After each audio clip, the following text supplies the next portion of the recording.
Herkes ekranımı görebilir mi? Bəli, görünür Şamxan müəllim. Sabahınız xeyir. Çok sağ olun Natiq müəllim. Bəli, bəli. Demek dünənin Sabahınız mövzularıdır bu. Dünənin mövzularına nə əlaqəli? Qaranlıq qalan bir məqam varmı? Hər hansısa bir sualımız varmı? Sualınız varsa zəhmət olmasa soruşun. Yoxdursa əgər keçək bugünkü mövzulara, onlarla əlaqəli danışaq. Yoxdur keçinə. Əslində Şamxan müəllim sual yoxdur, amma o məlumatlar da paylaşılsa daha yaxşı olar. Elmina xanım, Tədris materialları nəzərdə tuturam. Elmina xanım, buradasınızmı Elmina xanım? Bəli, Şamxan müəllim, buyurun. Elmina xanım, bu materialları ayrıca biz göndərək, yoxsa kim istəyir ona tək-tək göndərirmi? Bunu necə edək bunu? Tək-tək siz göndərsəz sizə çətin olacaqdır.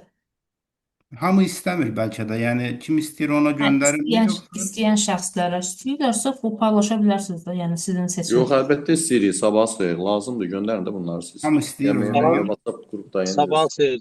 Yo, doğru deyir hanımefendi. Hamıya göndərilsə yaxşı olar. Onda da, hamıya auditorların WhatsApp qrupu var. Orada bəlkə paylaşaq, oradan götürmək daha yaxşıdır. Olar, o daha yaxşı olar. Yəni Orada admin kimdir? siz mənə göndərərsiniz Şamxan. Məndə olmalıdır səhv etmirəmsə bu materiallar. Ya Yox. əgər dəyişikliyiniz yoxdursa da. Yox, dəyişikliklər var. Var. Mən bu materialları audit adı almaq istəyənlər üçün hazırlamışdım. Burada Bəli. amma etdiyim şeylər Fərqlidir, fərqlidir. fərqlidir. Tamam, Aha. onda siz mənə göndərərsiniz, mən Zaur müəllimlə paylaşaram, o özü paylaşacaq. Çünki adminlik ondadır, WhatsApp qruplarında. Anladım. Mən sizə verəcəm, qalanı siz həll edirsiniz. Oldu. Oldu. Tamamdır. O zaman keçək bugünün mövzularına. Demək, bugün iki dənə standarta baxacağıq. Birinci standartımız MOVES 10, ikinci standartımız MOVES 16 standartıdır. Üzürlü sayın. Birinci standartımız MOVES 10 hesabat dövründən sonraki hadisələr. İndi dünənki kimi, mən dünən deyəndə dünəndən əvvəlki günkü kimi, mən sizdən xahiş eləyəcəm ki, yenə interaktiv şəkildə gedək. Ona görə yəni sual-cavab formatında olsa daha yaxşı başa düşülər, daha yaxşı öyrənirlər. Ona görə aktiv şəkildə e, iştirak eləyin, xahiş eləyirəm. Bildiniz, bilmədiniz, yəni öz fikrinizi bildirin də. Yəni burada bir-birimizi asıb kəsməyirik ya da kimsə nəyisə yanlış bilirsə biz onu mühakimə eləmirik də, düzdürmü? Ona görə mən indi sual verirəm sizə. Burada yazılıb ki, hesabat dövründən sonraki hadisələr. Hesabat dövrü nədir? Və hesabat dövründən sonraki bir dövr var. Həmin dövr nədir? Fikriniz nədir? Necə görürsünüz? Yəni hesabat dövrü nədir? Hesabat dövründən sonraki dövr nədir? Kimin nə fikri var?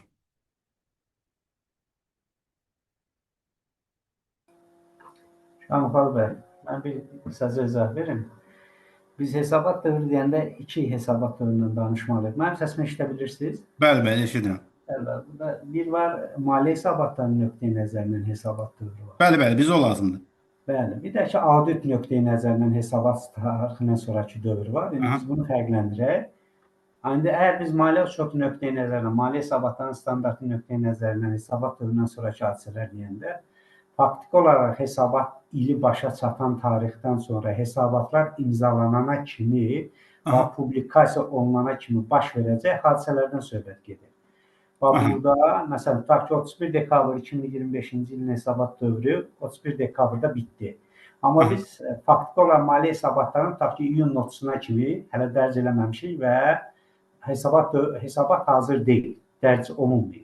Həmin dövrdə baş verən hadisələr, hansı ki hadisələr baş verəcək və o hadisələr hesabat dövründən sonraki hadisələr hesab olunur. Orada da iki hadisələrdən söhbət gedəcək. Yəqin onu siz detal edəcəksiniz ki, hansı ki hesabat tarixində qüvvədə olan hadisələr, hansı ki şərtlər mövcud idi, düzəliş tələb edirdi. Başa düşdüm. İkinci hadisələr düzəliş tələb edən hadisələr. Siz deyirsiniz ki, o zaman hesabat dövrü 1 yanvar 31 dekabr 2025 tarixidir.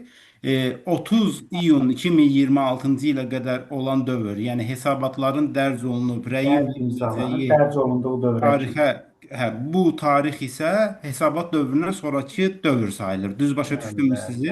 Bəli. Tamam. Bu fikrə etirazı olan ya da bu fikrə əlavəsi olan varmı? Bu fikirlə razı olmayan varmı?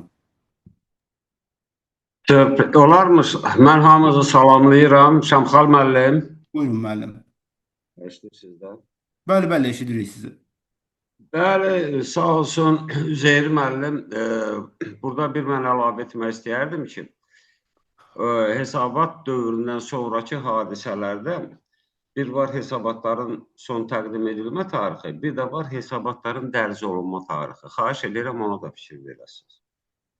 Ola bilsin ki, iyunun axırına qədər olmasın, bu hesabatı fevralda dərc eləsin. Bəli, bəli. Biz onu soruşuruq sizdən ki, Hə. hesabat dövrü hansıdır? Hesabat dövründən sonrakı dövr Hər hansıdır? ikisini nəzərə almaq lazımdır. Bəli. Adətən hər ikisi nəzərə alınır. Super. İndi gəlin detallandıraq biraz ki, yəni hər ikinizin dediyi də doğrudur. Demək bizim hesabatımızın adı budur. Hesabat dövründən sonrakı hadisələr. İngilis dilində də biz buna, yəni hesabatın standartın adına Events After Reporting Period şəklində deyirik. Buna Mubson standartıdır. Və burada biz hesabat dövrünü bir il olaraq götürürük. Yəni bu il adətən təqvim ili olur, amma elə şirkətlər var ki, bu ili 1 yanvar 31 dekabr kimi götürməyə bilərlər. Yəni fərqli bir tarix götürə bilərlər də. Yəni 1 aprel, 31 aprel, 30 aprel kimi də götürə ya da 31 mart kimi götürə bilərlər, ya da yarım illik bir hesabat ola bilər, ya da rübli hesabatlar da ola bilər. Fərq etmir. Yəni hesabat dövrü deyəndə bizim üçün hər hansısa bir dövr nəzərdə tutulur. Hesabat dövründən sonrakı dövr deyəndə isə hesabatın buraxılma və rəyin yekunlaşdırılma periodu bizim üçün önəmlidir. Yəni bu bizim üçün, yəni adətən bu hansı olur? Yəni bizdə qanunvericilikdə odur ki, biz bunu aprel ayının 30-una kimi, iyun ayının 30-una kimi verilməlidir. Təbii ki, bu bizim üçün qanunvericilikdə yazılıb deyə biz bunu hər zaman bu şəkildə eləmirik. Elə şirkətlər var ki, 31 martda olur. Deyək ki, 30 yanvarda rəyini almış şirkətlər var.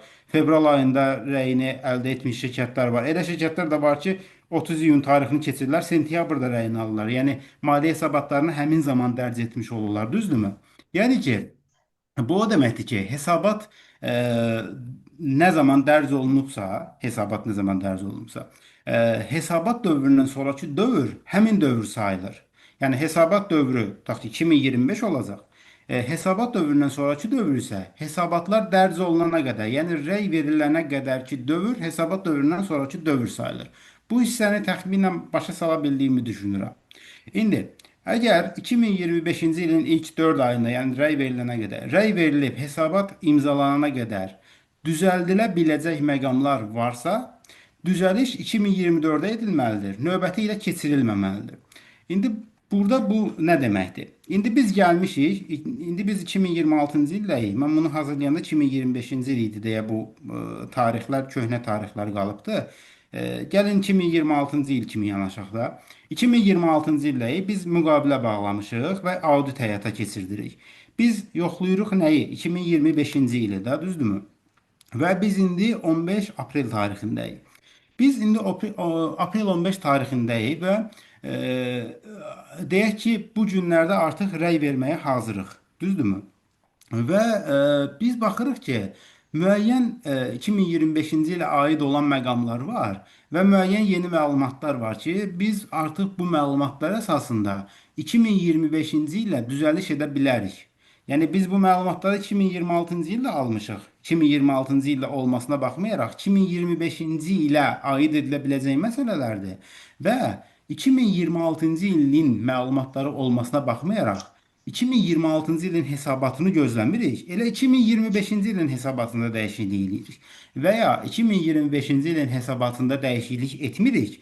2025-ci ilin hesabatının izah edici qeydlərində düzəlişlər tələb edirik.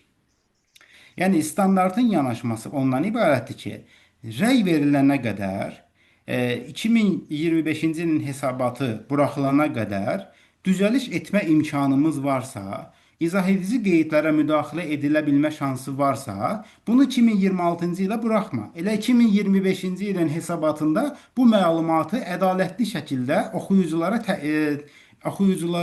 göstərə bilirsə, bunu elə indidən edək. Yəni bu standartın məqsədi bundan ibarətdir. Tamam mı? Burada da ki bizim bu hadisələrimiz iki cür olacaq. Bir, o məlumatlar ki biz ona düzəliş eləməliyik. Yəni maliyyə hesabatlarında buna düzəliş etməliyik. Standart bunu tələb edir. Elə məlumatlar da var ki biz ona düzəliş etməməliyik. Edə bilməliyik. Birinci məlumatlarımız düzəliş ediləcək məlumatlardır. Bu məlumatlar da nədir? yeni məlumatlar əldə ediriksə və bu məlumatlar çox əhəmiyyətli məlumatlardırsa, birinci məsələ nədir? Aktivlərin dəyərində azalma varsa, deyək ki, indi 15 aprel tarixindəyik və biz ilin əvvəlindən yoxlamadayıq. Fevral ayında gördük ki, müəyyən aktivlərin qiymətdən düşmə hadisəsi var. Və bu aktivlər, tutaq ki, əsas vəsaitdir də. Əsas vəsaitin bu torpaq tikili avadanlıq qiymətdən düşübsə, biz artıq 2026-cı ildə olmağımıza baxmayaraq 2026-cı ilin hesabatını gözləmədən 2025-ci ilin hesabatında qiymətdən düşmə zərərini 2025-ci ilin hesabatında tanıtmalıyıq. Auditor olaraq biz bunu şirkətdən tələb etməliyik ki, bunu hesabatda dəyişsinlər.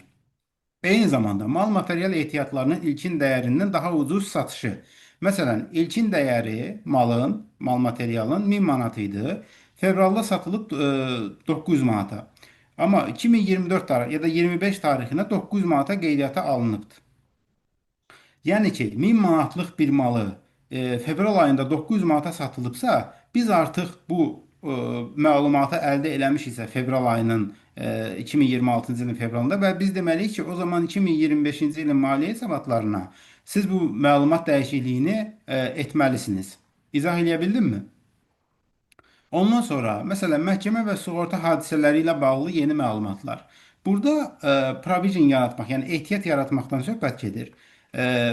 Məhkəmə və sığorta hadisələri şərti öhdəlik və şərti aktivlər deyə bir standart da var, hansı ki, mən onu sizə növbəti təlimlərdə bildirəcəm.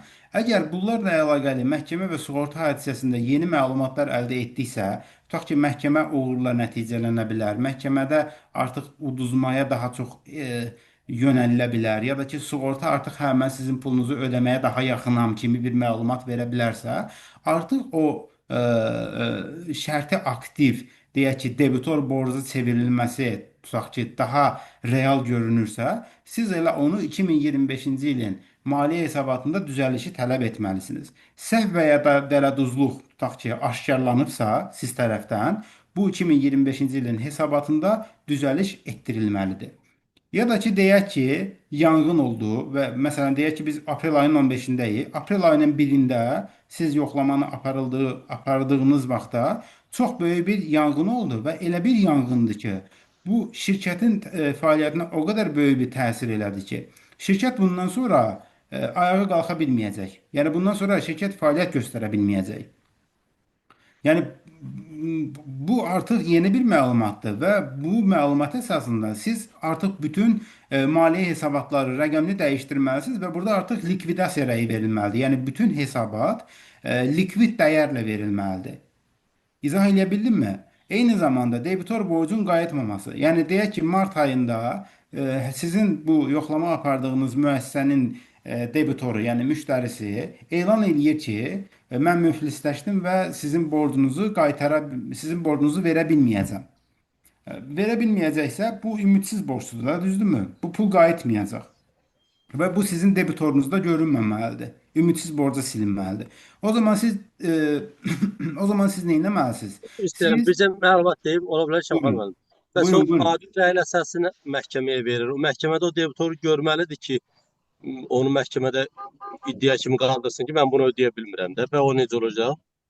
Bir də deyərsiniz, müəllim, anlamadım. Məsələn, elə bir müflis olmaq üçün birinci audit rəyi təqdim olunur. Bəli. Audit rəyi də təqdim etmək üçün mütləq orada debitoru biz göstərməliyik ki, o iddia eləsin ki, bax bu borcu mən ödəyə bilmirəm. Aha. Onu biz orada göstərməsək, o necə iddia eləyə bilər? Deyək ki, sizin o dediyiniz prosedurdan keçir və həmin məlumat bizə apreldə gəlir də, belə deyək.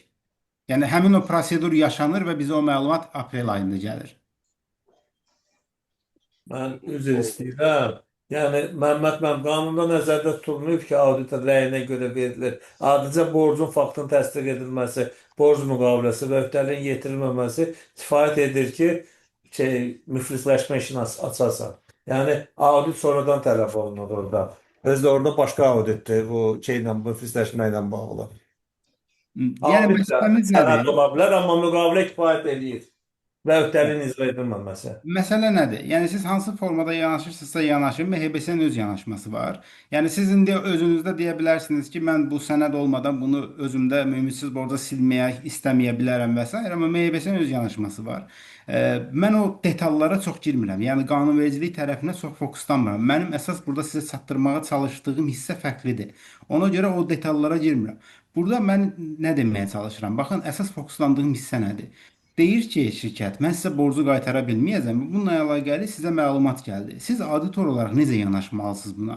Auditor olaraq bu məlumat sizə gəldiyi zaman, siz bu məlumatı öyrəndiyiniz zaman həmin dəqiqə müştərinizə deməlisiniz ki, sizin debitorunuzda 100 min borc var idi, o həmin müştəri ilə olan. Həmin o 100 mini mən sizin xərcinizə silirəm, zərərinizə götürürəm. Müştəri buna etiraz edə bilər. Bax, bu müştərinizlə sizin burada konfliktiniz ola bilər ki, müştəri deyə bilər ki, niyə silirsən bunu mənim xərcimi artırma, mənim zərərimi artırma. Və bu çox önəmli məsələlərdir. Yəni siz orada fərqli yerlərə fokuslanırsınız ki, o sənəd yoxdur, bu sənəd. Amma mənim burada fokuslanmaya çalışdığım yer fərqlidir ki, bu debitor qayıtmayacağını, debitorun gəlməyəcəyini öyrəndiyimiz zaman şirkətin zərərini siz artırırsınız. İzah edə bildimmi? Yəni bax, bu yeni məlumatın əldə olunduğu zaman düzəliş edilməli olan məsələlərdə çox diqqətli olmaq lazımdır. Bax, bu birinci hissədir, düzəliş ediləcəklər. İkinci isə düzəliş edilməyəcəklərdir. Düzəliş ediləcəkləri başa düşdükmü? Yəni maliyyə hesabatlarının rəqəmlərinə, maliyyə hesabatlarının 4 dənə hesabatın özünə birbaşa olaraq düzəliş olunacaq. Yəni rəqəmlərə təsir ediləcək olan məsələlərdir. İkincisi isə düzəliş edilməyəcək, yəni rəqəmlərə birbaşa olaraq təsir etməyəcək olan məsələlərdir. Bunlar da faktlar üzərində qurulur. Burada da 2 dənədir. Biri əhəmiyyətli olanlardır, digəri isə əhəmiyyətli olmayanlar, yəni əhəmiyyətsiz olanlar. Əhəmiyyətli olanlar, yəni birbaşa olaraq maliyyə hesabatlarına, birbaşa olaraq rəqəmlərinə təsir etməyəcək, amma biz onu izah edici qeydlərdə göstərməliyik. Yəni izah edici qeydlərdə açıqlamalıyıq. Bayaq dedik ki, burada yanğın fasiləsizliyə təsir edir. Düzdürmü? İndi deyirik ki, əgər yanğın oldusa və fasiləsizliyə çox da təsir göstərmir. Deyək ki, yanğın oldu və sizin müştərinizin inventarının bir 25% yandı. Yəni müştəri də deyir ki, problem yoxdur da. Yəni 25% yandı. Mənə biraz təsir elədi bu. Amma yenə də alıb yerinə qoyacağam. Mənə biraz maddi tərəfdən zərər vurur bu. Amma mənim pulum var, problem yoxdur. Siz o zaman bu önəmli bir məlumatı, bu əhəmiyyətli məlumatı tələb etməlisiniz ki, izah edici qeydlərdə açıqlasınlar və oxuyucu şəxs, maliyyə hesabatlarını oxuyan şəxslər bilsin ki, onların belə bir başına iş gəldi. Yəni yanğın oldu və inventarının 25% yanıbdır. Oxuyucu bu məlumatı bilməlidir. Alex, Ramil Rzayev, nəsə deyirsiniz? söylədim. İkinci, iri kredit müqaviləsi. Məsələn, gedir şirkət. Həmkarlar salam, mən bir müdaxilə etmək istəyirəm. Çünki Buyurun. başqa mövzuya keçdi, Rasit Miriyevdən narahat edən. Buyurun. Bayaq siz bildirdiniz ki, hesabat tarixindən sonraki əmlakların əsas vəsaitlərin dəyərdən düşə bilər. Birinci, maliyyə hesabatlarının beynəlxalq standartları ilin sonuna kimi əsas vəsaitlərin inventarizasiyası və onun yenidən qiymətləndirilməsi nəzərdə tutulur. İkinci, hesabat dövründən sonra qiymətdən düşübsə də belə, bizim hesabat tariximiz vergi məcəlləsinə uyğun olaraq 31 dekabr, 1 yanvar tarixi hesab olunur. Ondan sonra hər hansı bir dəyişiklik olursa, bunun hesabata heç bir aidiyyəti yoxdur. O vaxtı hesabata düzəlişlər edilə bilər ki, hesabat dövründə olan digər məsələlər, hansı ki, mənfəət zərər hesabatlarına təsir edən amillər varsa, ona uyğun olaraq dəqiqləşdirilmiş hesabatlar tərtib edilib verə bilər. Lakin əsas vəsaitlərdir, qiymətdən düşmədir. Bunlar ilin daxilində nəzərdə tutulur. İl sonundan, il tamamlanandan sonra hesabat tərtib olundan sonra onların qeydləri aparılsa belə 31 dekabrdan sonra olsa, onda növbəti il üçün, yəni 26-cı il üçün nəzərdə tutulur. Bu yanaşma qanunvericilikdə də var və mühasibə şotu haqqında qanunda da öz təsirini tapır və tarixən belə olub. Yəni burada hər hansı bir yerdə. Siz dediniz ki, vergi məcəlləsi də düzdür? Bəli, bəli. Oxuya bilərsiniz, zəhmət olmasa buranı. Mən indi onu oxuya bilmərəm, çünki mən maşındayam. Mən oxuyum Siz sizə. siz Yazılır hesabat ki tarixi, burada. siz hesabat götürürüz, orada görürsünüz ki, Zəhmət olmasa bir dənə baxın. Maliyyə hesabatlarının beynəlxalq standartlarına dair təlimlərin tədris qrafiki. Biz burada sizə maliyyə hesabatlarının beynəlxalq standartlarını təlim eləyirik. Siz niyə vergi yox, məzəlləsindən? mən vergi məzəlləsini ona görə deyirəm ki, hesabat tarixi ölkədə hansı tarix sayılır? Biri yanvar, 31 dekabr. Başa düşdüm. Niyə O misal dövrdə, gətirirsiniz bircə ki dəqiqədə, bunu? dediniz, mən sizə bildirirəm də, o tarixdə hər hansı bir hesabat tərtib olunursa, dəyişiklik edilərsə belə, onun dəyişikliyi mənfəət zərər hesabatına təsirdən amillər olur. İkinci bir tərəfdən, qiymətdən düşmə deyirsinizsə, ilin sonunda, il tamamlarından sonra qiymətdən düşübsə, onun 25-ci ilə aidiyyəti yoxdur. Çünki maliyyə hesabatlarının beynəlxalq standartları və mühasibə sutu haqqında qanun da nəzərdə tutur ki, ilin yekununda inventarizasiya aparılır, əmlakların qiymətləndirilməsi aparıla bilər. Birinci qiymətləndirmə apardıqda isə onun dəyərdən düşməsi və ya dəyərinin qalxması bu il dövründə olan hadisədir. İldən sonra baş verən hadisə deyil. İldən sonra baş verirsə, yanvardan sonra aparılırsa, o növbəti il üçün düşəcək. Artıq Siz nəyə əsasən deyirsiniz bunu? Mən qanun, anlamadım. mən sizə dedim, baxın, mühasibə sud qanunu var. Birinci maliyyə hesabatının beynəlxalq standartlarında baxır. İlin yekununda əsas Hansı vəsaitlərin standarta görə inventarizasiyası. deyirsiniz, Rəsət Bəli. müəllim? Hansı standarta görə deyirsiniz? İndi mən sizə bu saatları mən avtomobildəyəm. Sizə qulaq asdım, mən o görə deyirəm. Mən bu saat onun sizə standartlarını deyirəm. Çünki Mən sizə bu praktikada, deyim mi? buyurun. Bircə dəqiqə. Çünki Mubus 36 praktikada standart. çox Hayır üzr Rəsət istəyirəm. müəllim, bir Bircə dəqiqə dəqiqə. icazə verin də, nə olar? Bir dəqiqədə məni dinləyin, siz mən dinləyəcəm.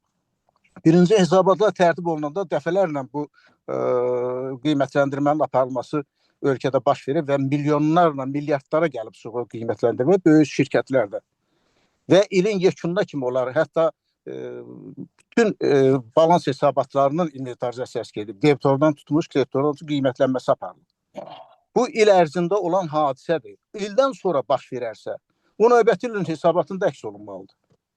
Çox gözəl. Hesabatına əgər bir yanvar ayında müəyyən eləyirik ki, 2025-ci ildəki əsas vəsaitlərin dəyəri 100 mindən düşüb 80 minə, biz onun yanvar ayı 26-cı ildə müəyyən eləyiriksə, onun 25-ci ilə nə aidiyyəti ola bilər? Başa düşdüm də sizi müəllim. Bitirdinizsə mən davam edeyim. Mən də sizə izah edirəm ki, Mubus 36 standartı var.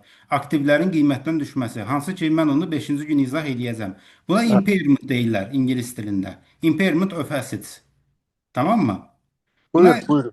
36 nömrəli standartdır. O aktivlərin qiymətdən düşməsidir və uzun müddətli aktivlərə tətbiq olunur. Sizin ölkənin yerli standartlarından beynəlxalq maliyyə hesabatlarının beynəlxalq standartlarını qarışdırmağınız heç doğru olmadı. Əgər siz maliyyə hesabatlarının beynəlxalq standartlarından danışırsınızsa, burada mənim dediklərimi üstün götürməlisiniz. Çünki mən standart nə deyirsə onu deyirəm. Siz ölkənin vergi məcəlləsinə uyğun nəsə danışırsınızsa, sizin dedikləriniz haqlı ola bilər. Amma bizim buradakı tədris qrafikimiz maliyyə hesabatlarının beynəlxalq standartları üzrədir. Biz ölkədə hansı standartlarla işləyirik? Biz maliyyə hesabatlarının beynəlxalq standartları ilə işləyirik ölkədə 2019-cu ildən bəri. Bəli.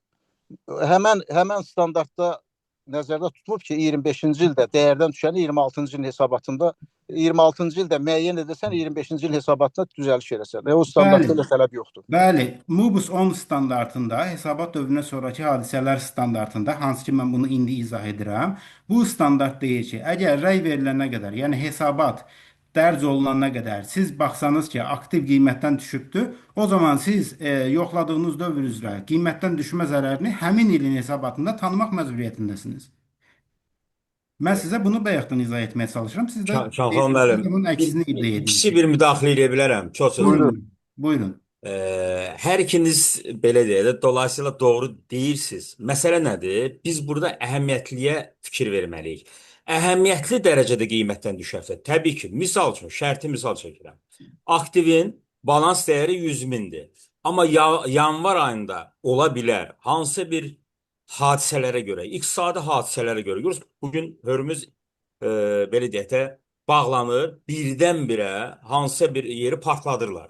Hansısa bir təbii fəlakətə görə, hadisələrə görə əhəmiyyətli dərəcədə qiymətdən düşərsə, mən hesab edirəm ki, o mütləq əvvəlki il üçün maliyyə hesabatında düzəliş edilməlidir. Əgər yanvar ayında aktivin dəyəri, misal üçün, bir 50% qiymətdən düşürsə, düzdür, siz biraz aşağı faizli misal görsətdiniz. Yəni 1000 manat 9 manata düşərsə, ola bilər.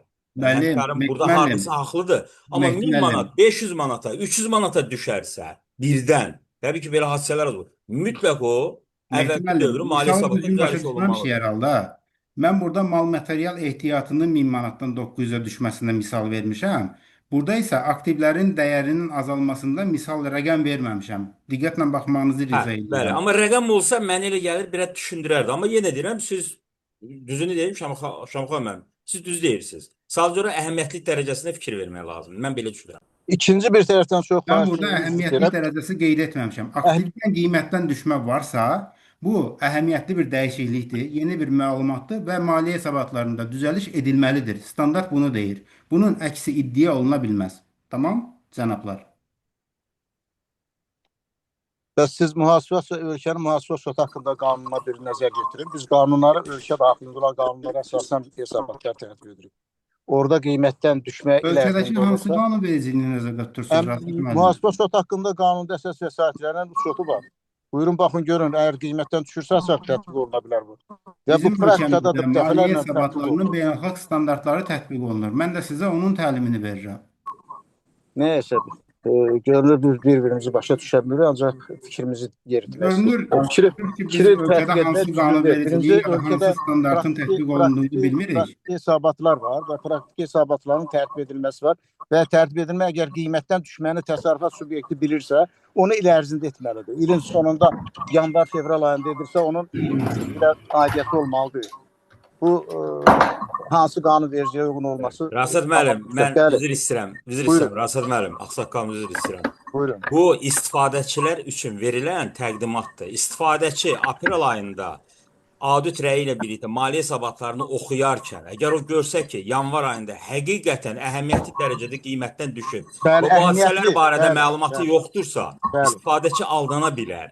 O nöqteyi nəzərdən deyil. Bəli, əhəmiyyətli dərəcə ayrı şeydir, qiymətdən düşmə. İndi ola bilsin indi o fikri Şamxal müəllim deməsə də, amma ümumiyyətlə Şamxal müəllim düzgün deyir. Rasad Başa müəllim. düşürəm. Müəllim, mən sizə bir söz deyim. Qiymətlənmə böyük bir məfhumdur. Bu qiymətlənmə düzdür, bizim auditorlar da yeri gələndə məşğul olurlar, ancaq qiymətlənmənin özü necə deyim sizə, hər adam işi deyil. Mənim bu ixtisasım qiymətlənmə olduğu üçün və 2000-ci ildən də yox, hələ 94-cü ildən mən qiymətlənmə ilə birbaşa məşğulam və bu qiymətlənmə prosesləri bu günlərdə bizim o tərtib elədiyimiz aktlar, o köhnə akt forması deyilir. İndi hesabat forması deyilir. Onların üstündə istifadə edilir və biraz pişimasın. 2 milyarddan çox mən bir böyük cəmiyyətdə qiymətlənmə işi aparmışam və orada maliyyə hesabatı beynəlxalq standartlara uçotun qurulur. Və bunu bilir ki, biz qiymətləndirmədən danışmırıq. Başınıza dönün. Biz qiymətlənmənin əhəmiyyətli dərəcədə odur ki, 100 minlik dəyər gəlir 15 min olur. Gəlin mən davam edeyim. Gəlin mən davam edeyim. Gəlin mən davam edeyim. edeyim. Üzeyir müəllim, xahiş edirəm. Gəlin mən davam edeyim. Xahiş Siz edirəm. elə bir məqama gəldik, qoy burada bir əlavə ilə deyim. Çünki mən birinci başdan soruşdum ki, biz bu hesabat dövründən sonraki tarix deyəndə maliyyə hesabatları uçotun nöqteyi nəzərindən deyirik, ya auditor nöqteyi nəzərindən deyirik. Bu fərqlidir. Çünki orada maliyyə hesabatları dərc olunandan da sonra audit hesabatı o tarixdən sonraki dövrlərdə də baş verə bilər. Orada artıq tamamilə başqa standart, audit standart tamam başqa düzəlişlər verilir. Amma Mehdi bəyin dediyində bir dənə həqiqət var. Müəllim, biz audit standartlarından danışmırıq. Biz maliyyə hesabatlarından Çox üzr istəyirəm. Ulusdan danışırıq, sonra da audit nöqteyi nəzərindən o deyirik, düzəliş, razılaşma, onları qoyaq kənara da. Mehdi bəyin dediyində bir həqiqət var. Onda biz bunu belə baxırıqsa, əgər hesab ediriksə, hesabat tarixindən sonraki baş verən hadisə əhəmiyyətli deyilsə, o maliyyə hesabatdan əhəmiyyətli təsir etmirsə, siz öz düzəlişi təklif edəndə müştəri qəbul etməsə də belə, o ümumi ədalətli dəyərə heç bir təsiri yoxdursa, artıq auditor orada nə etməlidir ki? Söhbət əhəmiyyətlilikdən gedir. Bəli, əhəmiyyətli hadisələrdən gedir söhbət. Əhəmiyyetsiz hadisələr mən sizdən tam razıyam ki, artıq ona siz düzəliş onsuz da təklif etmirsiniz. Əhəmiyyətli hadisələrin təsiri maliyyə hesabatına nə qədərdir? Tutaq ki, qiymətləndirmə, yenidən qiymətləndirmə deyirsiniz, o materialların dəyəri. Tutaq ki, cüzi bir məbləğdirsə, ona görə biz maliyyə hesabatın sadəcə tövsiyə verə bilərik ki, düzəliş elə. Müştəri düzəliş eləmirsə, artıq o biz onu qəbul eləməliyik ki, bizim rəyimizə təsir eləmirsə, biz onu saxlayırıq. Ona görə mən sizdən bir xahiş edirəm ki, bunu əgər maliyyə nöqteyi nəzərindən biz bu dəqiqə müzakirə ediriksə, onda gəlin belə deyək də, auditorların nöqteyi nəzəri qoyaq kənara. Nətərsən, nə Cənablar, oldu? Elnur müəllim, zəhmət olmasa mikrofonu bağlayın. Cənablar, gəlin belə eləyək də. Məktubun Elnur aldım. müəllim, mikrofonu bağlayın zəhmət olmasa. Məktubu sən. Cənablar, gəlin belə eləyək. Mən sizə maliyyə hesabatlarının beynəlxalq standartlarının tələbləri nədirsə, onu sizə çatdırıram. Siz bunu yerli standartlarla mı müqayisə edirsiniz? Beynəlxalq audit standartlarından mı müqayisə edirsiniz? Nə ilə müqayisə edirsinizsə eləyin. Siz onu öz özlüyünüzdə, öz təfəkkürünüzlə müqayisə eləmək istəyirsinizsə, onunla da müqayisə eləyin. Bunun mənə heç bir aidiyyəti yoxdur. Standart nə tələb eləyirsə, mən sizə onu deyim. Siz onu tətbiq eləyəcəksiniz, eləməyəcəksiniz, yenə o sizin öz biləcəyiniz işdir. Mən sizə nə tələb olunursa onu deyim. Siz özünüz bilərsiniz. Razılaşaqmı burada? Olarmı o şəkildə? Gəlin mən Tamam, davam davam edeyim. edin. Maraqlıdır. Davam edin. Davam eləyək. Çünki hər kəs öz fikrini deyir, mənim bu xoşuma gəlir. Amma dirənirsinizsə ki, yox bu belədir və heç bir arqument gətirmirsinizsə, bu artıq biraz yorucu olur. İndi düzəliş edilməyəcək faktlarda bir əhəmiyyətli var, iki əhəmiyyətsiz var. Əhəmiyyətli nədir? İzah edici qeydlərdə göstərilməlidir. Bu nədir?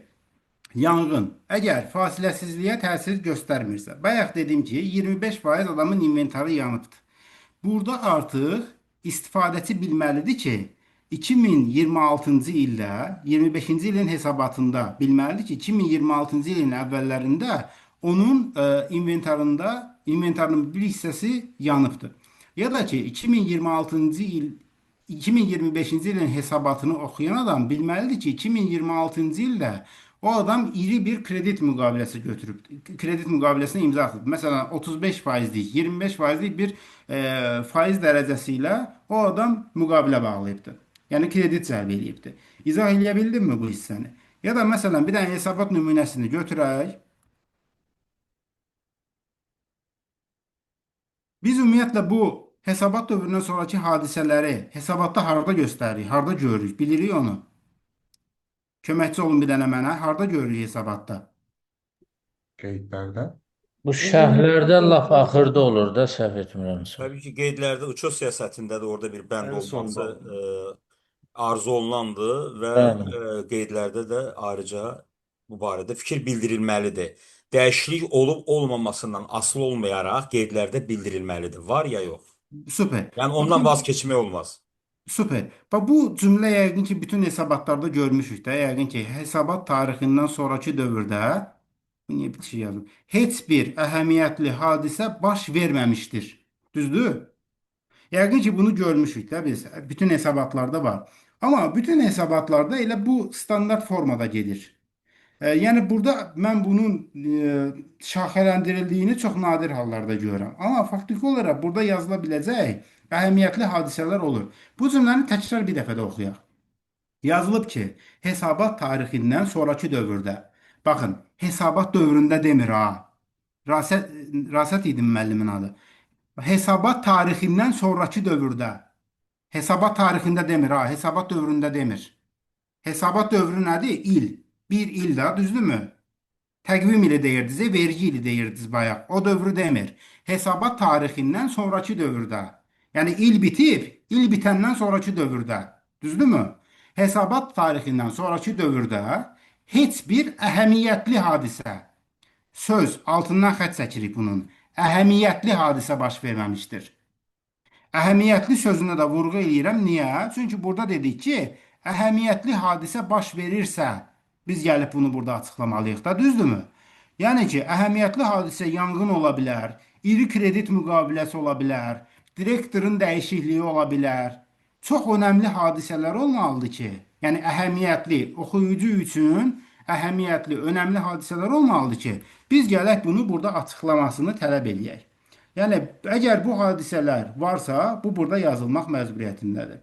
Yox, əgər yoxdursa əhəmiyyətli bir hadisə, bu burada açıqlanmalı deyil. Bəs bu əhəmiyyətsiz hadisələr nədir? Şirkətin etdiyi standart əməliyyatlar. Məsələn, cari əməliyyatlar nədir? Səhm alışıdır, inventar alışıdır, əsas vəsaitin alışıdır. Yəni, ya da nə bilim, inventar satışıdır, mal satışıdır. Bunlar cari standart əməliyyatlardır. Bunlar əhəmiyyətsiz əməliyyatlardır. Bunları izah edici qeydlərdə göstərməyə ehtiyac yoxdur. Amma əhəmiyyətli əməliyyatları göstərməyə ehtiyac var. Düzdürmü? Ona görə, yəni biz hesabata baxanda hesabat dövründən sonraki hadisələr punktuna gələndə bu cümləni görəndə hə bu cümlə var və keçdik. Bu cümlə varsa deməli düzgündür deyib bunu burada bu şəkildə buraxa bilmərik. Biz həqiqətən bunu test eləməliyik, baxmalıyıq ki, biz rəy verənə qədər həqiqətən o periodda əhəmiyyətli bir hadisə baş verib yoxsa yox. Əgər baş veribsə o hadisəni bura yazmalıyıq. Yox, əgər hadisə baş verməyibsə, o zaman bu kimi məlumatlar, yəni düzəliş edilə biləcək bir məlumatlar bizə daxil olubmu, yoxsa yox, ona baxmalıyıq. Əgər daxil olubsa, o zaman hesabata dəyişiklik tələb etməliyik. İzah edə bildimmi bu hissəni? Bir dənə də son cümlə burada var ki, əgər deyək ki, hesabat 2026-cı ilin 31 mart tarixində rəy alınaraq buraxılıbsa, yəni dərc olunubsa, apreldə əhəmiyyətli bir nöqsan olduğu görülübsə, bu zaman hesabat dövrü bitdiyi üçün dəyişiklik oluna bilməz. Yəni mən sizə bayaqında dedim, əgər biz rəy verənə qədər əhəmiyyətli bir hadisə varsa, gəlib o burada qeyd olunmalıdır, düzdürmü? Amma biz rəy verdik və hesabat təsdiqləndisə, artıq önəmli bir hadisə baş verdisə, bitdi məsələ. Yəni bu artıq qayıdım təzədən rəyimi dəyişim falan belə bir şey ola bilməz.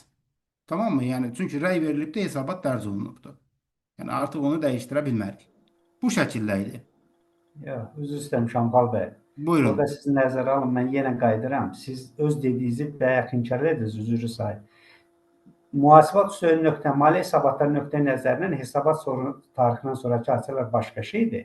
Audit nöqtə nəzərindən sonraki, hesabat tarixindən sonraki hadisə başqa şeydir. Siz dediyiniz hadisə, əgər baş verirsə, mən rəyimi vermişkəmsə, sonra məlum olur ki, hər hansı bir hadisə baş veribsə, elə bir əhəmiyyətli hadisədir ki, mənim rəyimi həmin dövrdə bilsəydim, rəyimi dəyişə bilərdim.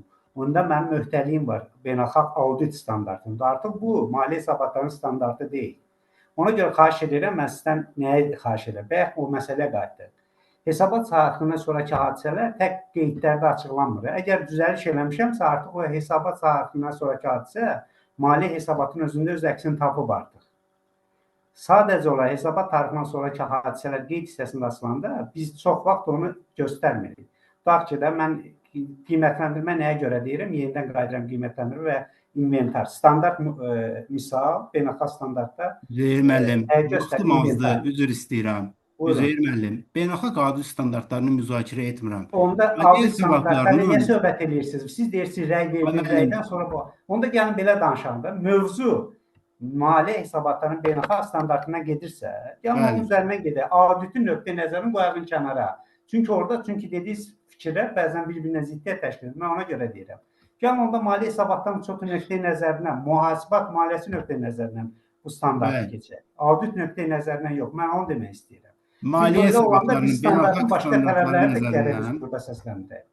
Maliyyə hesabatlarının beynəlxalq standartları bu şəkildə tələb edir sizdən. Tamam mı? Onda gəlin bundan auditor qoyağın kənara da. Çünki auditor qoyanda bizim başqa öhdəlik, başqa izahlar da çıxır axı. Hesabat tarixindən sonraki hadisə anlayışında başqa məsələlər də çıxır ortaya. Ona görə gəlin bundan danışırıq. Söz də əhəmiyyətli, zəhmət olmasa yaddan çıxartmayaq. Ancaq əhəmiyyətli hadisələrdən Üzeyir müəllim, zəhmət olmasa bir dənə deyin. Müəssisə 2025-ci ilin mart ayında dividend elan eləyir. Hesabat tarixi də 2024-cü ilin sonudur. Bu hadisə maliyyə hesabatlarında necə göstərilir? Dividendi hesabat tarixindən sonra eləyibsə, artıq ona düzəliş eləməyə ehtiyac yoxdur. Faktiki olaraq şərtlər standart nə deyil? Əgər hesabat tarixində həmin şərtlər mövcud idisə, onda biz ona düzəliş eləyə bilərik. Şərtlər isə hesabat tarixindən sonra baş verən hadisələr varsa, sadəcə biz onu açıqlamalarda verməliyik. Tamam. Bax, bayaq siz deyirsiniz. Müəllim, qısa cavablar verin də, başınıza dönün. Yox, sizin bilirsiniz, burada sizə hamı qulaq asır, biz cəmaatı mislid eləməyək. Kredit götürməsindən danışırsınız. 1000 manatlıq kredit götürür və yaxud da 500 manatlıq. Ona görə deyirəm ki, əhəmiyyətlilik əgər danışırıqsa hesabatdan. Gəlin onda da əhəmiyyətli hadisələrdən söhbət gedir. Orada qeyd eləmək lazımdır. Balaca bir kredit götürübsə ehtiyac yoxdur. Onu açıqlamaq da ehtiyac yoxdur heç. Super. Başqa cavabı olan varmı? Buyurun. Çox üzr istəyirəm. Əslində Şamxal müəllim orada əhəmiyyətli dərəcəsinə diqqət yetirib və bu maliyyə hesabatının tələbidir. və beynəlxalq audit standartlarını siz nəzərdə tutursunuzsa, bu hesabat nə vaxt təqdim olunursa auditora, istəsinə auditor birinci o hesabatı tərtib edən şirkət var. O 10-cu standarta riayət eləməlidir. O hesabatdan sonrakı hadisələri qeyd etməlidir. Ondan sonra auditor dövründə hansı müddətdə o rəy verəcəksə, istəsinə o da ona nəzər yetirməlidir. Sadəcə ilkin olaraq bu maliyyə hesabatlarının tərtibatı şirkətin özünə məxsus olan bir şeydir və bu da standartın tələbidir. Yəni Aydın Şamxal müəllim, müəllim düzgün qeyd Aydın edir müəllim, bunu. mən sizi başa düşürəm. Sadəcə mən uzun-uzun cavab verib geniş bir müzakirə açmaq istəmirəm. Çünki bundan sonra önəmli bir standart var və mənim o qədər zamanım yoxdur ki, oturum burada geniş bir müzakirə edeyim. Sadəcə bu balaca bir standartdır və mənim 43 dəqiqə vaxtım getdi buna. Və mən bunu tez bitirib keçmək istəyirəm. Zəhmət olmasa bir nəfər bunu cavablasın və mən keçim bunu artıq. Vaxtınız xeyir. Şamxal müəllim, bir dəqiqədən sizə dəstək olaraq siz bayaqdan ümumi deyirsiniz. Bəli, Çox bəli. təəssüflər olsun ki, mən bilirsiniz də vergi tərəfə daha çox fokuslanmışam. Əsaslandan konkret olaraq maddənin bəndinəcən deyirəm. Bunun çox rahat bir izahı var. 10 nömrəli standartın 9-cunun B bəndi. Kim Hı hı. istəyirsə açsın, İAS 10 yəni hesabat dövründən sonra baş vermiş hadisələr. Onun 9-cu bəndini A və B bəndlərini oxusun. Yəni orada konkret olaraq qeyd olunub ki, bu Maliyyə Nazirliyinin saytında da var, İngilis dilində də var, lazımsa atım onu da, Azərbaycan dilində də var ki, qiymət hesabat dövründən sonra aktivlərin dəyəri kəskin düşərsə, bu adjusting hadisələrdir. Qayıdıb həmin hesabat dövrünə düzəliş eləmək lazım. Yəni açıq-aşkar standartda var da, yəni ümumi sözlərə ehtiyac yoxdur. Müəllim, təşəkkür edirəm sizə. Çox sağ olun. Dividend elan olunması, müəllim, necə olacaq? Dividend hesabat tarixindən sonra elan olunubsa, bu düzəliş edilməyən hadisədir. Öhdəlik tanınmır, lakin əhəmiyyətlidirsə qeydlərdə açıqlanmalıdır. Niyə əhəmiyyətlidirsə deyilir burada?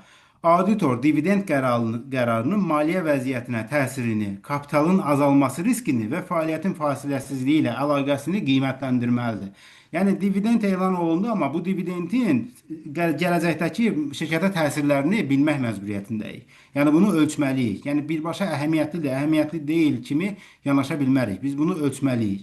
Yəni bu balaca bir standartı idi. Bu qədər uzanacağını özüm də təxmin eləmədim. Ona görə tez bunu keçirəm. Zəhmət olmasa, mənə zəhmət olmasa deyin. Bu TTA standartı. TTA deyəndə nə başa düşürük? Bu əsas vəsait deməkdir. TTA nədir? Bunun tərifi nədir? Əsas vəsaitləri necə adlandıra bilərik? Nə olsa bunun adını TTA qoyaq biz. Zəhmət olmasa kimsə açıqlama verə bilərmi?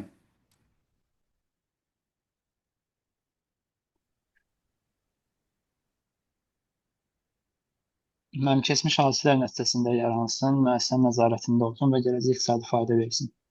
Bunlara biz torpaq tikili avadanlıqlar qrupuna aid edirik də. Keçmiş hadisələr nəticəsində yaransın. Belə üzr istəyirəm. Şirkətin öz inzibati, öz şəxsi məqsədləri üçün istifadə etdiyi əsas vəsaitlərdə maşındır, avadanlıqlardır, tikilidir, torpaqdır. Yəni onu satmaq məqsədi ilə yox, öz şəxsi istifadə məqsədi üçün istifadə edir. Aha, başqa nə tərif ola bilər? Axı, üzr istəyirəm Şamxal müəllim. Bəli. IFRS onda konkret yazılır ki, müəssisənin tam ixtiyarında olmalıdır, mən sadə deyirəm və ikinci fayda vermək məqsədi daşımalıdır. Tamam. Başqa 36, 37 bunlar da ki, heç də. Mən ancaq onu deyərdim ki, Şamxal müəllim, bir balaca haşiyə çıxım. Ən çox bizim auditdə problemlərlə rastlaşdığımız AS 37-dir. 36, 10, bəli, bunlar yenidən qiymətləndirilməsi, dəyərsizləşməsi və s. Bunlar, ancaq mən praktikamda görmüşəm ki, ən çox auditdə rast gəlinən hal AS 37, yəni force major, oğurluq, talan, mənimsəmə hallarından əlaqədar olaraq. Tamam, müəllim. Torpaq tikili avadanlıqların tərifi. Başqa kimin nə fikri var? Nədir də bu torpaq tikili avadanlıq? Tərifi nədir? Yəni nəyə biz torpaq tikili avadanlıqdır? Yaxşı, sualı dəyişirəm. Kəlpətin, direl, çəkic. Bunlar torpaq tikili avadanlıqdır. Əsas vəsaitdir bizim üçün. Şamxan müəllim, bu əsas vəsaitlərin tərifi hər yerdə vardır, yəni hamısı bilir ki, istifadə Bir, müddətindən artıq olan, dəyəri aha. qiymətindən yuxarı olan Değeri neçədən yuxarı olan? 500 manat. Niye 500 manat? Yəni, çünki o az qiymətli saymamalıdır da. Niye 500 manat? Vergi məcəlləsinə görə söhbət edirəm mən də. İndi Elnur müəllim düzdürmü? Elnur Amma sözlədə. müddət yox.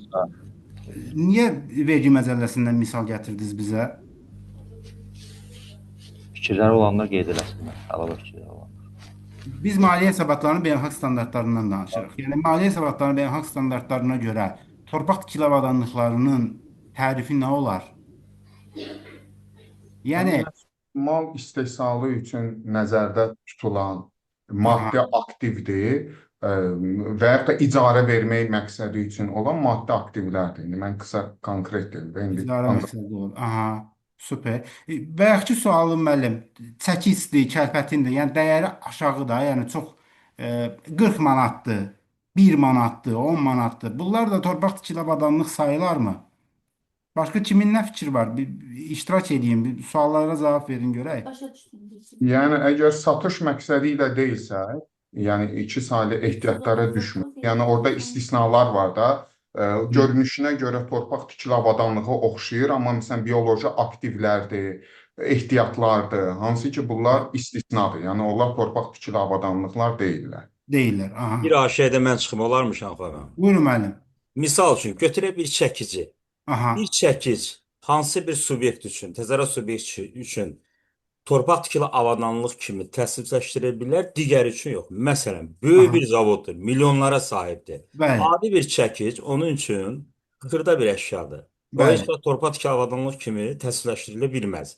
Aha. Amma balaca bir ayaqqabıçıdır, xırda bir budkası var. O çəkic onun babasından qalıb, hətta yeyilib biraz tikələri də qalıb. Təbii ki, onun üçün çox əhəmiyyətli bir vəsaitdir və onun üçün bu torpaq tikili avadanlıq kimi təsdiqləşdirilməlidir. Təşəkkür edirəm. Sadəcə olaraq başqa bir nüansda mən. Gözəl.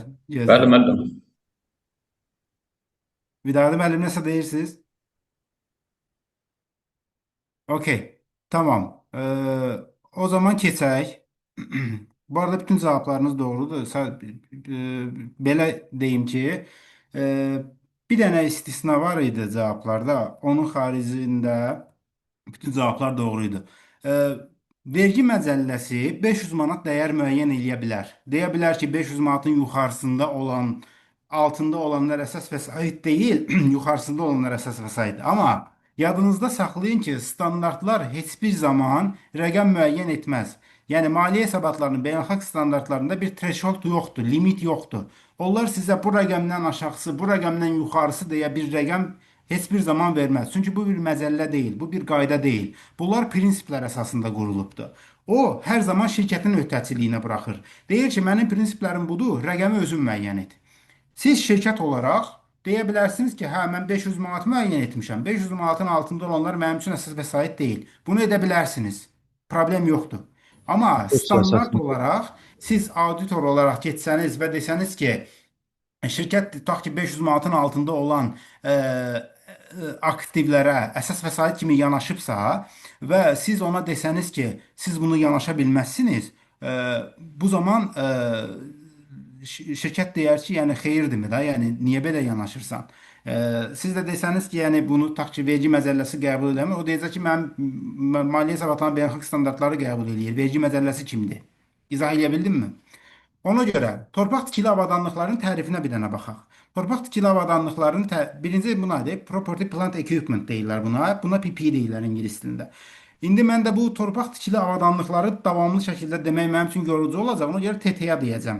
Yəni mən TTA deyəndə birinci torpaq tikili avadanlıqları, yəni əsas vəsaitləri nəzərdə tuturam. Torpaq tikili avadanlıqlar nədir? Aktivdən gələcəkdə fayda götürülməsi ehtimal olunandırsa, ingilis dilində buna probable deyirlər. Yəni böyük bir ehtimalla mən buradan gələcəkdə fayda götürəcəm. 2. Aktivin ilkin dəyəri etibarlı formada sənədlərlə hesablana bilirsə və aşağıdakı 3 şərtdən biri ödənilirsə, yəni istehsal və ya xidmət məqsədləri üçün istifadə olunursa və ya inzibati məqsədlər üçün istifadə olunursa, yəni inzibati bina kimi, bu da bizim əsas vəsaitimizdir və ya üçüncü tərəflərə istifadəyə verilirsə, bayaq Anar müəllim idi deyəsən, dedi üçüncü tərəflərə icarəyə verilirsə. Baxın, bu iki dənə şərt, birinci iki dənə şərt və bu üç dənə şərtdən birisi, hər hansısa birisi ödənilirsə, bu bizim üçün TTA-dır və bir də bu əlavə deyim ki, bir hesabat dövründən artıq müddəti olmalıdır da, yəni belə deyim. Burada bir dənə istisna var ki, torpaq və binanın üçüncü tərəflərə istifadəyə verilməsi, yəni icarəyə verilməsi MUBUS 40 çərçivəsində baxılacaq. Bu bizim üçün istisnadır. Onu mən sizə 5-ci gün izah eləyəcəm. Amma bizim üçün əsas vəsaitin tərifi bu şəkildədir. Yəqin ki, indi bu bəzilərimizə qəribə gəldi. Niyə? Çünki əsas vəsaitin tərifi deyəndə nə idi? 500 manatdan yuxarı olmalıdır, 1 ildən çox istifadə müddəti olmalıdır, amortizasiya edilə bilən aktiv olmalıdır kimi biz həmişə düşünmüşdük. Xeyr, bunu qoyuruq qırağa. Qətiyyən olmaz. Belə bir şey demirik. Çünki bizim üçün tərif artıq bu şəkildədir. Yəni artıq bu şəkildə deyəndə həmişədən bu şəkildə idi də, bundan sonra bu şəkildə yadımızda saxlayaq, xahiş edirəm. İndi zəhmət olmasa mənə deyin ki, torpaq tikili avadanlıqların TTA-nın sinifləri nədir? Kateqoriyaları nədir? Yəni bunu bilirik də, düzdürmü? Bir nəfər desin ki, sinifləri nədir də? Yəni bunu zaten bilirik. Bir nəfər desin.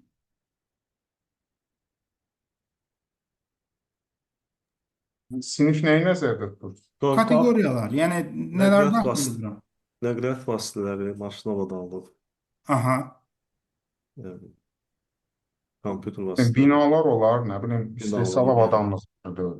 Aha. Ya bu formada. Xanım müəllim, ümumiyyətlə qruplara bölünmə şirkətin öz daxilində özü istədiyi şəkildə qrupa bölə bilər. Nümunə kimi bunlar səsləndirilir, amma şirkət özü öz əsas vəsaitlərini istədiyi kimi qruplaşdıra bilər. Bəli. Mənim 6 qrup var orada, 6 qrup. Yox, qrup məhdudlaşmır müəllimlər. Qrup məhdudlaşması Sinifdən yoxdur. söhbət gedir. Torpaq sinif sahələri var, torpaq və tikililər var. Birinci növbədə torpaq. Xeyr müəllim, yenə deyirəm. Şirkət Maşın özü qruplaşdırır. avadanlıqlar var, nəqliyyat vasitələri var, mebel və ofis avadanlığı var, bir də təbiət resursları.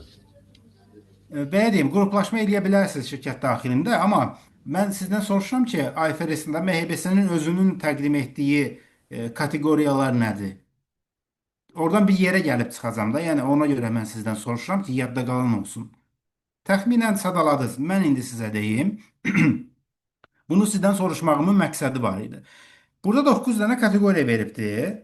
Bir nədir? Torpağın özü. Yəni adından bəllidir də, torpaq tikili avadanlıq. 1 torpaq, 2 bina və tikililər, 3 maşın və avadanlıqlar, 4 nəqliyyat vasitələri, 5 ofis avadanlıqları, 6 mebel, 7 təyyarə, 8 gəmi, 9 bar verən bitkilər.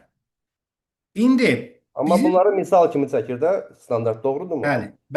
Misal kimi çəkir. Bəli. Sadəcə mənim burada deməyə çalışdığım Rəşad müəllim başqa bir şey var. Biraz fokusu biraz fərqli götürün də. Nəyə görə deyirəm? Bizim indi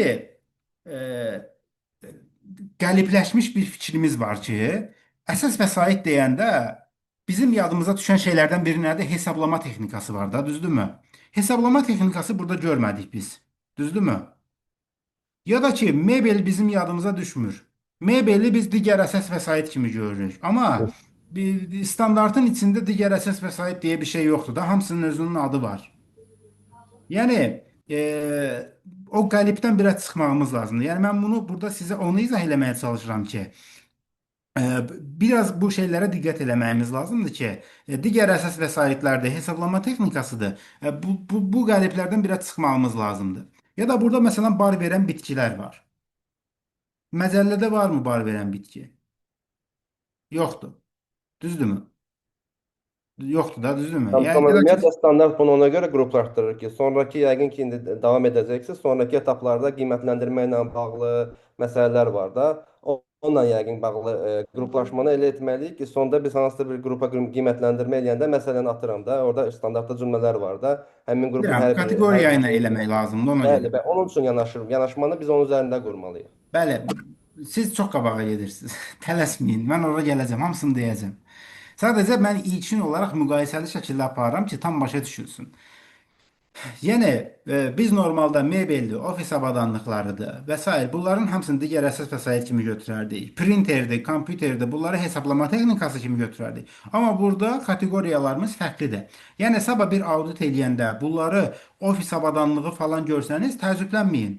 Bu doğru kateqoriyalaşma burada var. Bu şəkildədir. İkinci, Gəlirik nəyə? İlkin dəyərin müəyyən olunmasına, yəni aktivin, əsas vəsaitin dəyərinin hesablanmasına, ilkin dəyərin hesablanmasına. Burada nədir? İlkin dəyərlə uçota alınmalıdır. Aktivin istismara hazır olana da çəkilmiş xərclərin cəmidir və kapitallaşdırılmalıdır. Bunu bilirik zaten. Burada da bizdə 3 dənə bölgü var. Bu 3 dənə bölgümüz nədən ibarətdir? Bir, nələr kapitallaşdırılmalıdır da, yəni belə deyək. Bir, alış qiyməti kapitallaşdırılmalıdır. İki, digər ona çəkilən xərclər. Üç, MUBUS 23, hansı ki 5-ci gün mən sizə bunu izah eləyəcəm. Borclanma məsrəfləri deyirlər buna, ya da borclar üzrə məsrəflər standartıdır. Orada kredit faizləri olur. Əgər uzun müddətli aktiv alırsınızsa və bunu kredit müqaviləsi əsasında edirsinizsə, oradakı faiz dərəcələri sizin üçün kapitallaşma şeyidir, predmetidir. Elə buradan başladım üçüncüdən ki, bu faizlər kapitallaşacaq. Sonra birinci, biz əgər bunu tutaq ki, Türkiyədən, Rusiyadan, Çindən gətizdiriksə biz bu əsas vəsaitimizi, bunun invoice dəyəri də, yəni alış qiyməti bizim üçün ilkin dəyəri formalaşdırır. Bizə ticarət endirimi verə bilərlər. Deyək ki, 100 minə alırsınızsa, 200 minə alırsınızsa 5% sizə endirim veririk deyə bilərlər. Həmin o 5%-i çıxırıq. 100 mindən 5% çıxanda 95 min qalır da, düzdürmü? Bax o 95 min bizim üçün alış qiyməti, invoice dəyəri sayılır. Bunu demiş olum. Bəzən də olur ki, nağd pul endirimi olur. Nağd pul endiriminin nə olduğunu bilirsiniz, düzdürmü? Nağd pul endirimi nədir? Deyir ki, siz bunu məndən alırsınız, 2 aya ödəyin. Müqavilədə yazırsınız onu. Amma 10 günə ödəsəniz əlavə 3% də endirim verəcəm. Həmin o endirimi buradan azaltmırıq. Yəni ticarət endirimi kimi onu buradan çıxmırıq.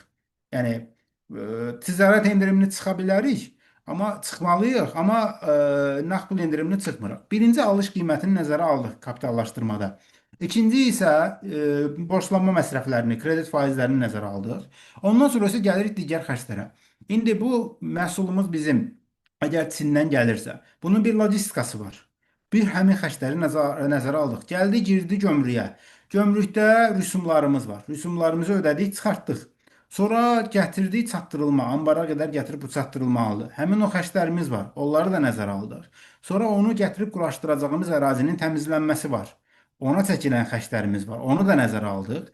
Sonra həmin o şirkətin Azərbaycandakı filialının əməkdaşları gəldi, onu quraşdırdı və ya bizim buradakı hər hansısa bir əməkdaşlarımızın tutaq ki, zamanı getdi onu quraşdırmağa ya da bir quraşdırma xidməti aldıq. Ona çəkilən xərclər var. Bu da kapitallaşdırıldı. Və bu əsas vəsaitin işləməsinə görə həqiqətən işləyirmi deyə çəkdiyimiz testing xərcləri var. Buna bizim işçilərimizin də vaxtı gedə bilər və ya bizim materiallarımız da gedə bilər. Bu da test xərcləri də burada kapitallaşdırılır. Bir də demontaj xərcləri var. Bax, bu demontaj xərcləri bizim üçün önəmlidir. Demontaj xərclərini sizcə standart bizdən niyə tələb eləyir ki, biz kapitallaşdıraq?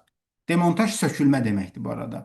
Yəni biz sökülmə xərclərini, yəni əsas vəsaiti quraşdırırıq indi. Quraşdırdığımız zaman əsas vəsait bəlkə də 20 il sonra biz ömrünü tamamlayacaq da bu əsas vəsait. Sizcə biz bu əsas vəsaitin sökülməsi üçün xərcləri niyə 20 il sonraki xərci indidən tanımalıyıq? Necə düşünürsünüz?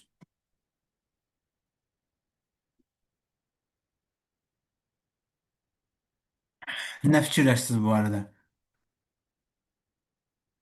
Fikri olan var mı? Çünki aktiv almasaydıq sökülmə xərci formalaşmayacaq da. Aktiv aldığımız üçün o xərc formalaşdı. Ona görə onun üzərinə gəlirik. Formalaşır. Sadəcə niyə indi tanıyırıq da 20 il sonra tanıyırıq? Diskontlaşdırılır da, yəni bu gələcəkdə olacaq. Bugünkü günə diskontlaşdırılır. Bugünkü dəyərlə. Yəni biraz Amortizasiya eləyək. bugünkü məsələn, dəyərlə. amortizasiya eləyək, onun üçün. Yox, diskontlaşdırılacaq. Diskontlaşdırılacaq. İndiki dəyərinin diskontlaşdırılacaq. Mən sadəcə soruşuram ki, niyə indi eləyirik biz bunu? Yəni niyə diskontlaşdırırıq? Bu ehtiyatlıq prinsipində nəzərdə götürməli bir nömrəli standartda da ki, yəni bu çəkiləcək bu xərcdə bugünkü gündən üstünə. Çünki bu sırf bu aktivlə bağlı olan xərc olduğu üçün. Bəli. Çünki bu aktivlə bağlı bir xərcdir. Yəni biz neynəməliyik normalda? Bu aktivlə bağlı kapitallaşdırılası bir xərcdir. Biz bunu 20 il sonra çəkəcək olsaq belə, biz bunu indidən tanıyıb amortizasiya şəklində xərcimizə tanımalıyıq ki, biz bunu xərcimizə doğru formada tanıyaq və 20 il sonra sırf bu aktivə görə volatil şəkildə maliyyə hesabatı dərc etməyək. Bu aktivə görə birdən-birə 100 minlik bir xərc yaratmayaq 20 il sonra. Bunu standart bizdən tələb eləyir ki, demontaj xərcini, sökülmə xərcini indidən diskontlaşdıraraq, yəni indiki dəyərlə 20 il sonranın rəqəmini indidən hesablayıb o şəkildə əsas vəsaitin üzərinə gəlib indidən kapitallaşdırmalıyıq. Diskontlaşdırmanın nə olduğunu ola bilsin ki, kimsə tanış deyil diskontlaşdırma ilə. Diskontlaşdırma odur ki, bizim pulumuzun alıcılıq qabiliyyəti, indiki alıcılıq qabiliyyəti gələcəkdə eyni deyil. Yəni tutaq ki, biz 5 il əvvəl 1000 manata aldığımız məhsullar, tutaq ki, 1000 manata tutaq ki, gedib qəşəng bir istirahət eləyə bilirdiksə 1000 manata, indi biz onu eləyə bilmirik. Tutaq ki, 1000 manata, 100 min manata 2 otaqlı ev ala bilirdiksə, indi onu ala bilmirik. Çünki 5 il əvvəl pul güclü idi. 5 il sonra da pul indi çox zəif olacaq. Düzdürmü? Ona görə diskontlaşdırırıq pulu ki, yəni 5 il sonra pul dəyərdən düşəcək və biz bunu indidən hesablayırıq kimi bir şeydir. Tam izah eləyə bildiyimdən əmin deyiləm, amma bunu mən icarələr standartında izah eləyəcəm. Demontaj xərcini soruşa bilərsiniz ki, bəs bu standartlar tələb eləyir, bəs bunu eləyə bilirikmi, hesablaya bilirikmi? Praktikada eləyə bilən şirkətlər çox azdır. Azərbaycanda zaten yoxdur da, Avropa və Amerika təcrübəsinə baxanda bunu eləyə bilən şirkətlər çox azdır. Çünki bunun üçün çox böyük resurs lazımdır və demontaj xərci adətən sıfır olaraq götürülür. Və sadəcə standart bunu bizdən tələb eləyir deyə mən də bunu sizə dedim ki, yəni belə bir şey var, tanış olun. Bəlkə bir gün qabağınıza çıxar, bilin ki, belə bir şeylər standartlarda mövcuddur. Burada demək demontaj xərci və diskontaj bu da bayaq sizə dediyim şeylərdir. Demək, TTY üzrə çəkilən xərclərin uçotu istismara hazır olana dək aktiv kimi kapitallaşdırılmalıdır. Demək, istismara hazır olana qədər kapitallaşdırdıq. Bəs istismara hazır olduqdan sonra biz nə etməliyik?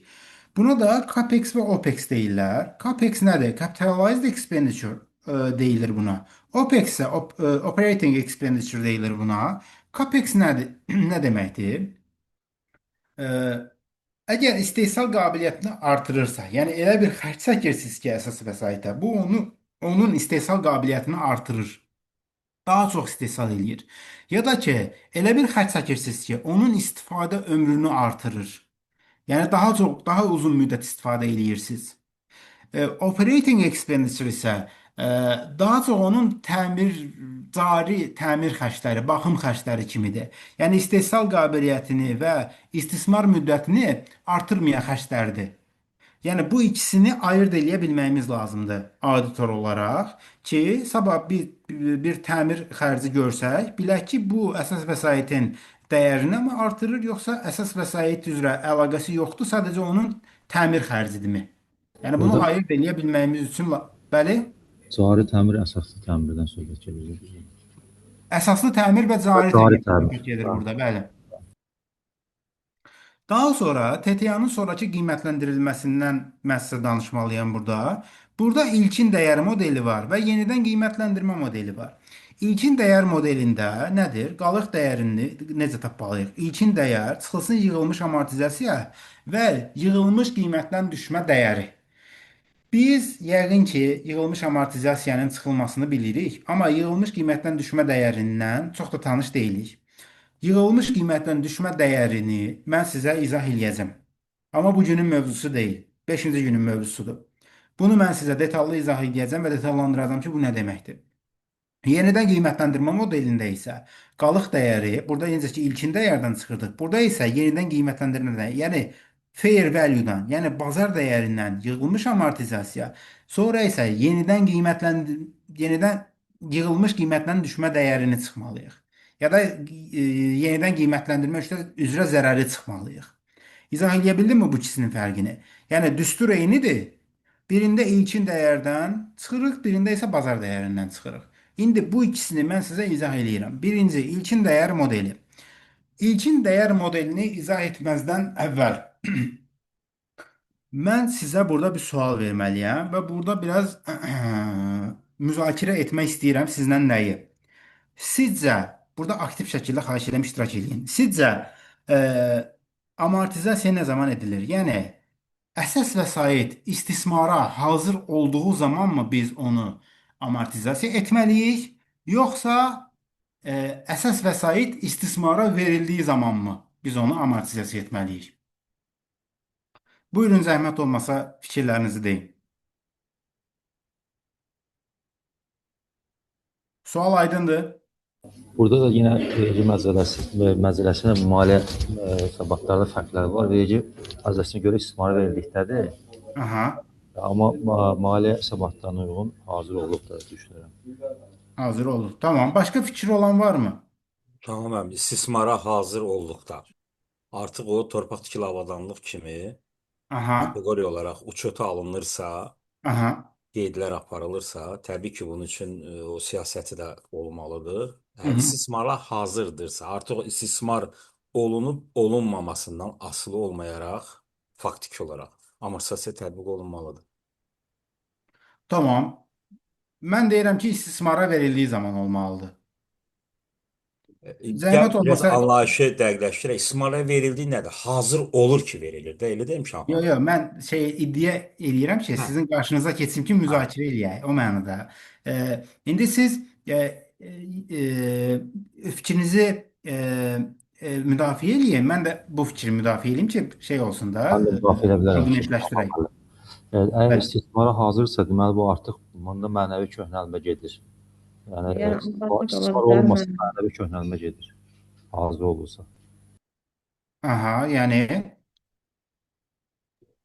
Ona görə də mənəvi köhnəlmə getdiyinə görə amortisasiya hesablanmalıdır.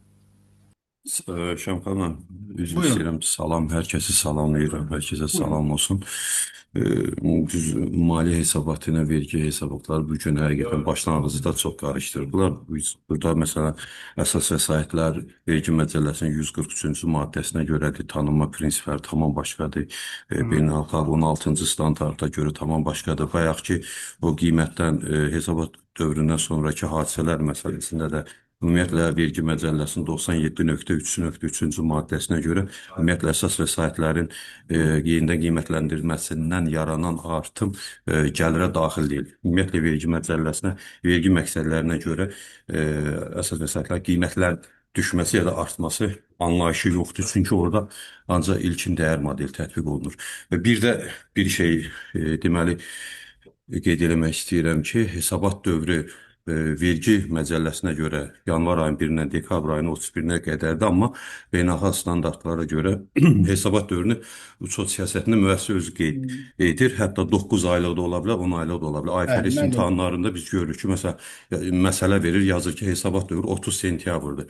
Müəllim, Və əsas vəsaitlər anlayışında da bu məsələdə vergi məqsədlərinə görə istismara verildikdə, amma standartın 16-cı standart tələbinə görə artıq aktivlər sərəncamına keçəndə, müəssisənin sərəncamında olanda onu amortisasiya hesablaya bilər. İstismara verilib, verilməməsindən asılı olmayaraq bunun sərəncamındadırsa, bəli, onu amortisasiya hesablaya bilər. Lap belə deyək ki, istifadə etmir. yox, hesablaya bilər deyirsiniz, yoxsa hesablamalıdır deyirsiniz? Hesablamalıdır. Yəni Hesablamalıdır. artıq bəli sərəncamındadırsa Okey. onu İndi bir neçə nəfər siz daxil olmaqla dedi ki, hesablamalıdır. Yəni hesablamalıdır deyəndə istismara hazır olduqda hesablamalıdır dediniz. Düzdürmü? İstismara verildikdə yox. bəli, hazır vəziyyətə Siz gətirilibsə də, Mehdi artıq bəy də, Elnur bəy də zəhmət olmasa əsaslandırın ki, niyə istismara hazır olduqda amortisasiya edilməlidir? Çünki biz hamımızın öyrəşdiyi şey odur ki, istismara verildiyi zaman biz amortisasiya hesablamalıyıq. Niyə MHBS tələb edir ki, sizin iddianıza görə istismara hazır olduqda hesablansın?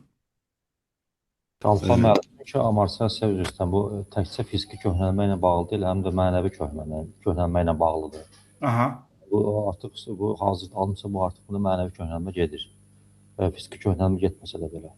Amortisasiya təkcə fiziki köhnəlməyə verilmir, həm də Bəli, mənəvi. yəni dəyərdən düşür də artıq dəyərdən Mən, düşməyə başlayır. mən bir müdaxilə edim Şaxan. Bilirsiniz ki, torpaq tikili avadanlıq çotalında onun faydalı istismar müddəti nəzərə alınır, son qalıq dəyəri nəzərə alınır. Əgər siyasətə uyğun olaraq ona müəyyən bir faydalı istismar müddəti müəyyən olunubdursa, artıq məntiq buradan gəlir ki, həmin dövrdə mütləq amortisasiya olunmalıdır. Qaldı ki, o istifadə edir, etmir, bu müəssisənin özünün daxili problemidir. Mən elə düşünmürəm, müəllimlər. Baxın, biz torpaq tikili avadanlıqları sota alınan zaman qeyd etdik ki, torpaq tikili avadanlıqlar yalnız aşağıdakı şərtləri təmin edildikdə aktiv kimi tanınmalıdır, düzdürmü?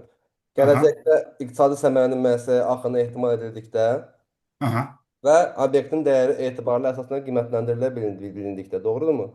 Biz bunları təmin etdik və onları torpaq tikili avadanlıq kimi tanımalıyıq.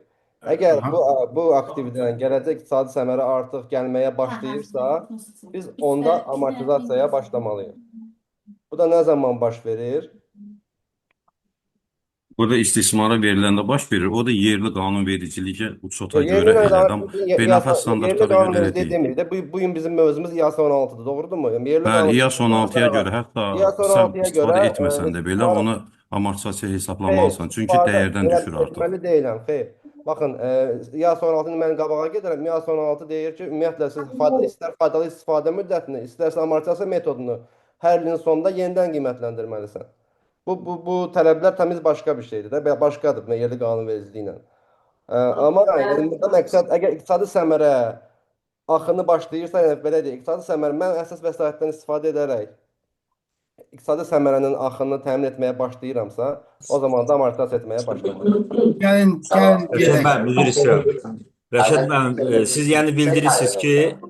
yəni bildirirsiniz ki, əgər müəssisə boş dayanıbsa, heç bir fəaliyyəti yoxdursa, 5 ay, 1 il hətta, biz həmin torpaq tikili avadanlıq kateqoriyasına amortisasiya verməməliyik, hesablama aparmamalıyıq. Bəli, verməməliyik, xeyr, verməməliyik. Mən üzr Mən bir söz istəyirəm. demirəm, o sizin şəxsi fikrinizdir. Əlbəttə, çünki baxın, onu da başqa standart tənzimləyir. Boş dayanmaları da başqa standart tənzimləyir. Ya sonra artıq qiymətdən düşmə falan məsələləri 36-cı standartda tənzimlənəcək o tərəfdə. Tamam. Mən çox üzr istəyirəm müəllim. Bir dənə çox üzr istəyirəm. Burada iki fikir arasında bir şey qeyd edirəm müəllim. Sonra mən müəssisə fəaliyyətini, bəli, müəssisə fəaliyyətini dayandırıb, o başqa bir haldır, təbii. Amma bir də var ki, bir müəssisə kombayn alıb gətirib, Qazaxıstandan bir kombayn alıb gətirib, həyətdə durub əsas vəsait kimi bunu qəbul edir. Təhvil qəbul hər şey, amma taxıl biçini olacaq yayda. Onda bu kombayna belə çıxır ki, amortisasiya hesablamalıdır. Çünki aktiv artıq onun sərəncamına keçib.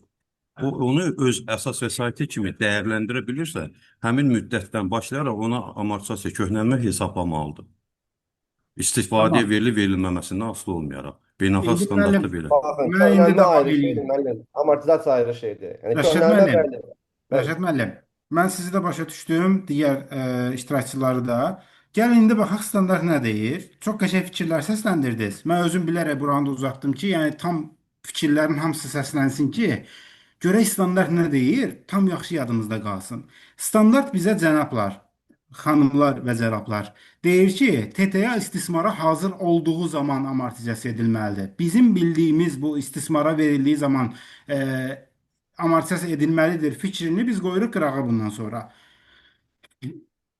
Bunu əsaslandırmalıyam mən sizə ki, niyə istismara hazır olduğu zaman olmalıdır, düzdürmü? Ona görə bir misal üzərindən gedəcəm. Baxın, misal nə deyir?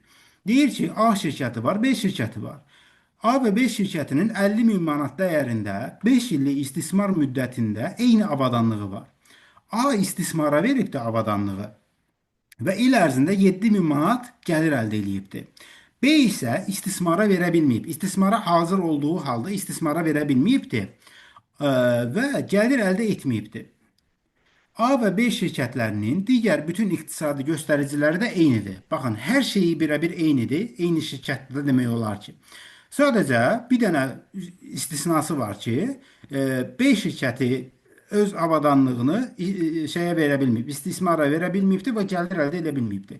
İndi bu şirkətin mənfəət və zərər haqqında hesabatına baxırıq ki, A şirkəti necə açıqlayıb? Deyir ki, mən gəlir əldə etmişəm 7.000 manat. Xərc olaraq nə göstərəcək? 50.000-i bölüb 5-ə, düzdürmü? 5 ildə də istismar müddəti. Eləyib 10.000 amortizasiya xərci.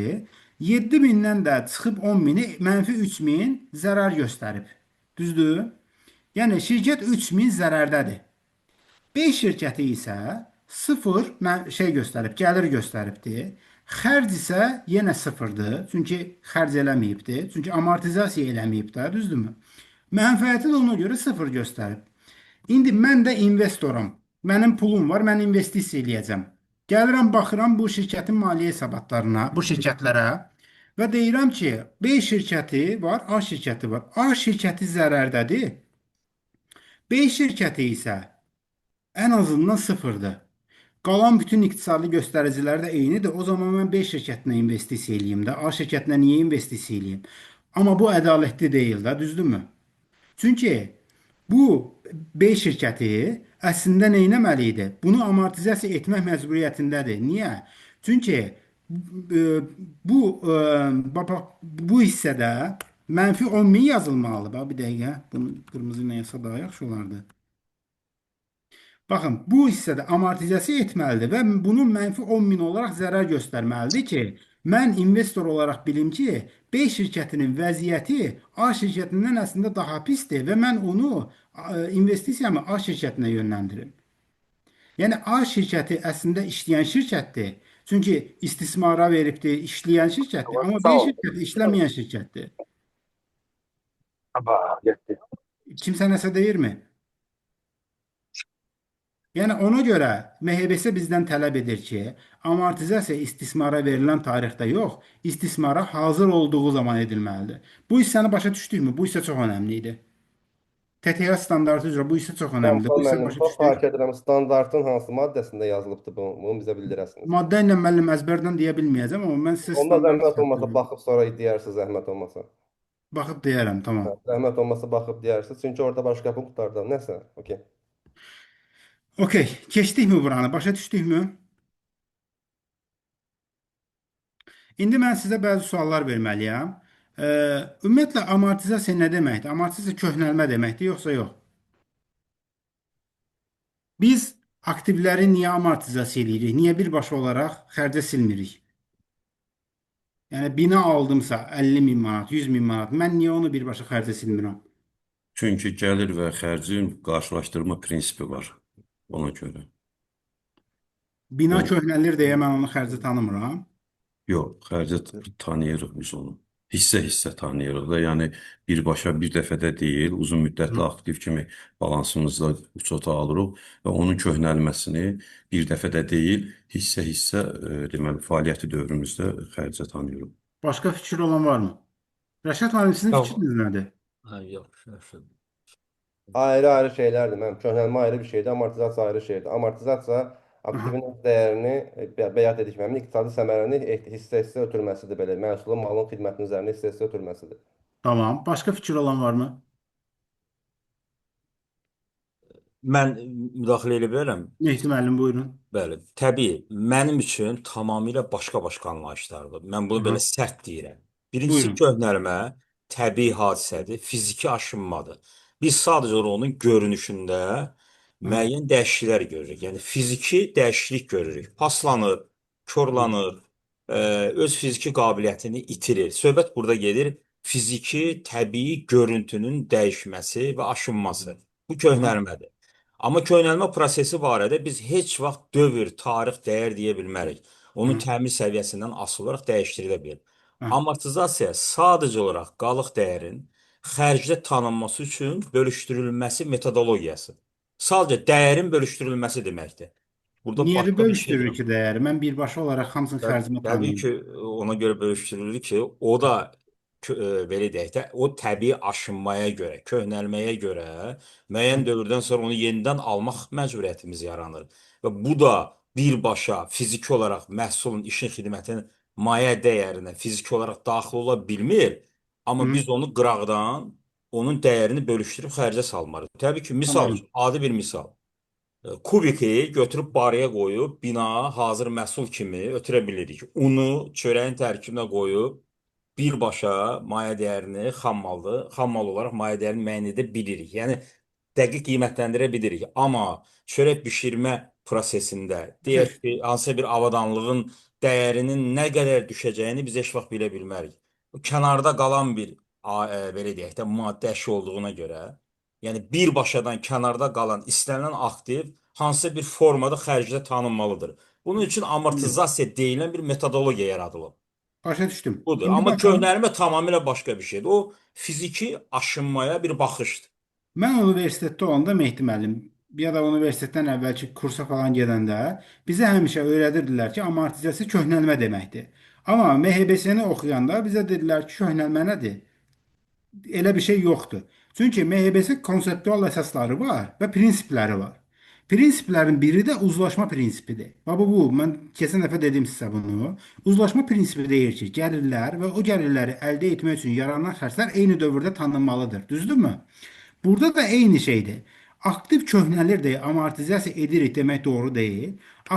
Amortizasiya aktivin fiziki köhnəlməsinə görə deyil, onun iqtisadi faydasının istehlakına uyğun olaraq dəyərinin bölüşdürülməsi prosesidir.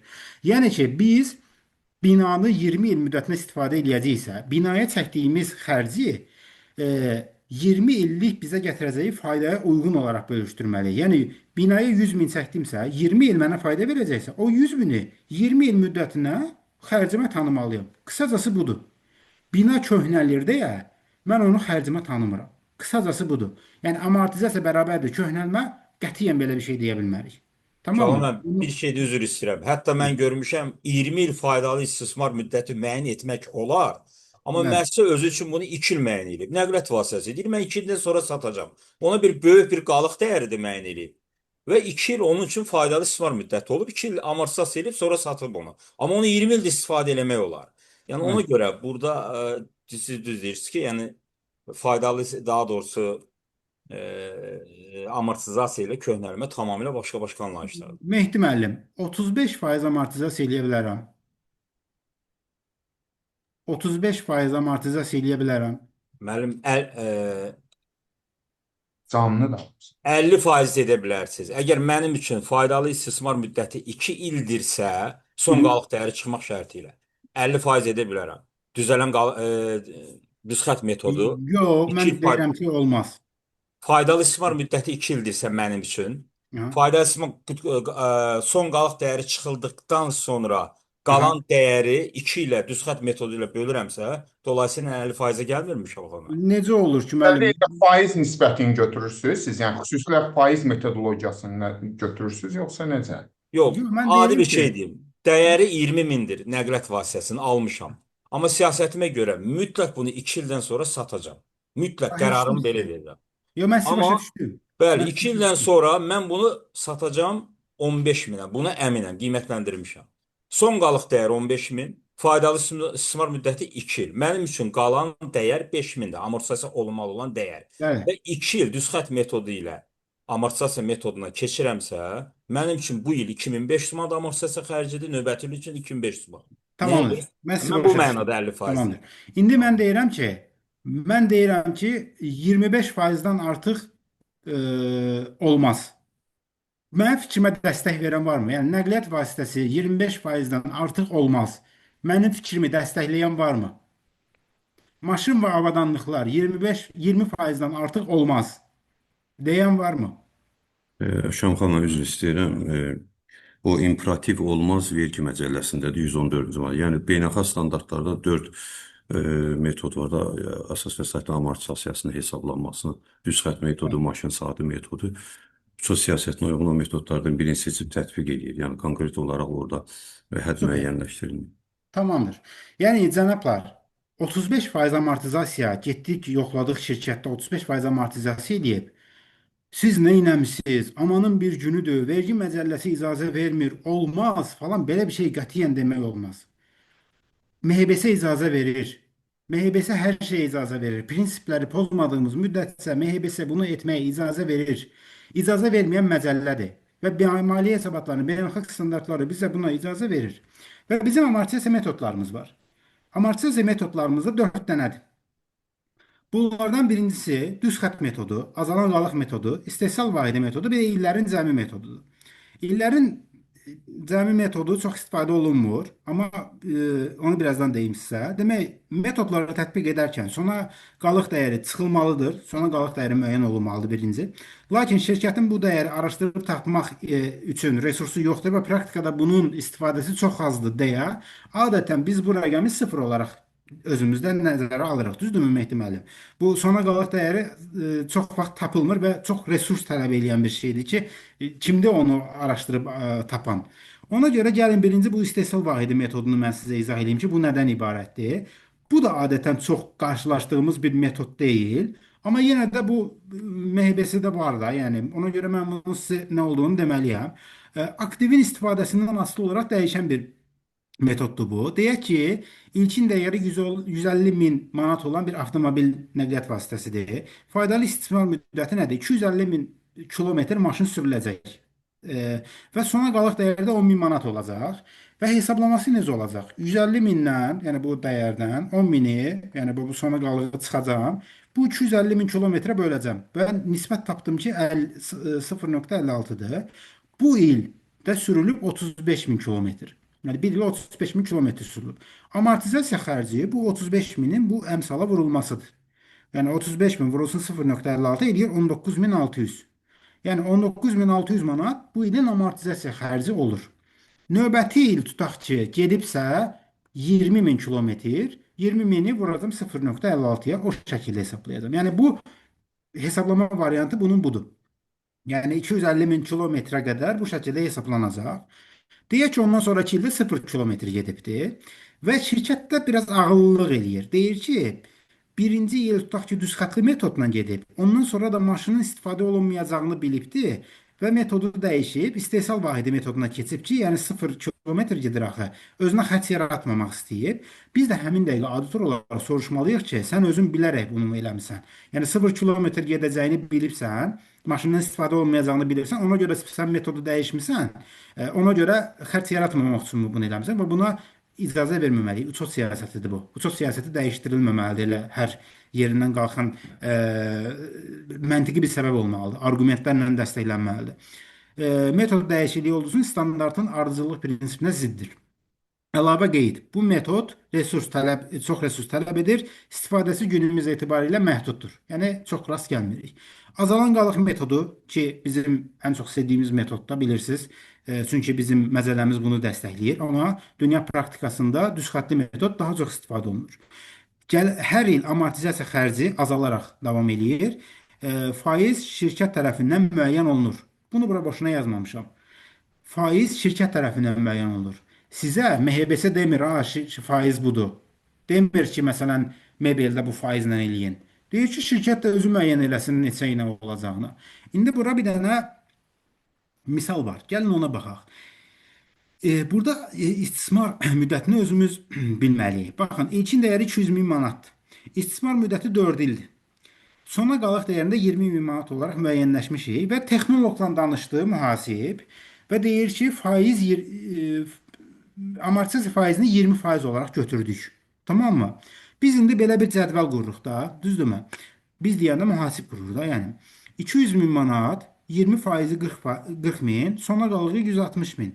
Azalan qalıq metodu olduğu üçün 160 mindən 20%-i çıxdım, 128 min. 128 mindən 20%-i çıxdım, 102 min. Sonra 102 mindən 20%-i çıxdım, elədi 81 min 920. Bir dəqiqə indi. Burada bir yanlışlıq var. Niyə? Çünki bizim sona qalığımız 4 ilin sonunda 20 min manat olmalıydı. Texnoloq dedi ki, burada bir yanlışlığın oldu axı sənin 20 min manat olmalıydı. Düzdürmü? Ona görə belə bir şey eləyirik. Yenə eyni düsturlarla gəlirik. Bu səfər sona 20 min yazıram. Bu səfər 102 mindən 20 mini çıxıram. Bura 82 min 400 yazıram. Bu səfər də amortizasiya metodum pozuldu. Baxın 40 min, 32 min, 25 min. 4-cü ildə 82 min 400 çıxdı. Mən də oxuyucu olaraq deyirəm ki, sən 40 min verdin birinci il mənə oxuyucuya. Sonra 32 min verdin. 3-cü il 25 min verdin. 4-cü ildə 82 min açıqladın. Bu nə absurdluqdur? Belə bir şey mi var? Auditor olaraq sən hara baxırsan? Deyərəm. Düzdürmü? Ona görə demək ki, bizim buradakı faizimiz doğru deyil. Bu metoda trial and error metod deyilir. Yoxla və yanıl. və bunun nəticəsində düzgünü tap metodudur. Ona görə demək ki, texnoloqa deyirik ki, bu metod düzgün deyil. Bu metod deyirəm, bu faiz düzgün deyil. Ona görə yenidən baxırıq. Bu səfər faizi 40% eləyirəm. Yenə eyni rəqəmlərdir. 200 min, 200 mindən 40%-ni çıxıram bu səfər. Eyni düsturla gəlirəm. Bu səfər yenə sona 20 min yazıram. Baxın, bu sona qalıq dəyəri 20 min. Bu səfər 43.200-dən çıxıram 20 mini eləyir 23.200. 80 min, 48 min, 28.800 və burada da 23.200. Demək ki, burada artıq mənim metodum işlədi. Düzdürmü? Azaldı da, yəni 80 min, 48 min, 28 min və 23 min. Azaldı mı? Azalan qalıq metoduna uyğun oldu. Sona qalıq dəyərim 20 min oldu mu? Oldu. Demək ki, 40% mənim üçün idealdır. İndi bunu 38% eləyə bilərsiniz, 35% eləyib də yoxlaya bilərsiniz. Baxa bilərsiniz də, yəni bunu yoxlayıb, denəmə yanılma yöntəmindən, trial error metodundan yoxlayıb baxırsınız. Bu şəkildə, azalan qalıq metodunda bu şəkildədir. Düz xat metodunda bilirik də, yəni ən sadə metod sayılır. Rəqəm nədirsə, həmin rəqəmi neçə il istismar müddəti varsa, həmin rəqəmi bölürük, bərabər məbləğli illər üzrə tanıyırıq. Başqa bir şey yoxdur burada. Tamam mı? Bir də illərin cəmi metodu var, 4-cü metod. Amma o da heç istifadə olunmur. Onun da düsturu nədir? Tutaq ki, 20 il istifadə edəcəksinizsə, toplam dəyəri bölürsünüz, 1 üstə gəl, 2 üstə gəl, 3, 4, 5, belə toplam 20-yə qədər gedir. Onun da əsaslandırma meyarı belə yoxdur. İndi keçirəm yenidən qiymətləndirmə modelinə. Yenidən qiymətləndirmə modeli bazar dəyərinə əsaslanır. İstənilən zaman bu metoda keçmək olar. Metodu tez-tez dəyişmək amma düzgün hesab olunmur. Məntiqli səbəblər olmalıdır. Qalıq dəyəri bərabərdir. Bayaq yuxarıda verdiyim düsturdur bu. Bazar dəyəri çıxılsın yığılmış amortisasiya, çıxılsın yenidən qiymətləndirmə, yenidən yığılmış qiymətdən düşmə dəyəri. Bu metoda kimlər keçmək istəyər? Yəni, niyə keçim ki bu metoda deyə bilər şirkət? Deyək ki, 10 il əvvəl aldığınız bir avadanlıq var və həmin avadanlığın qiyməti bazarda kəskin şəkildə artıb. Bu zaman buna keçə bilərsiniz. Bəs buna keçid eləməyinizin şərti nədir? Mən sizə bayaq yuxarıda kateqoriyaları verdim də, düzdürmü? Bu kateqoriyaları bunu MHBS boşuna bölməyibdir. Düzdürmü? Bu kateqoriyaların bir bölünmə səbəbi var.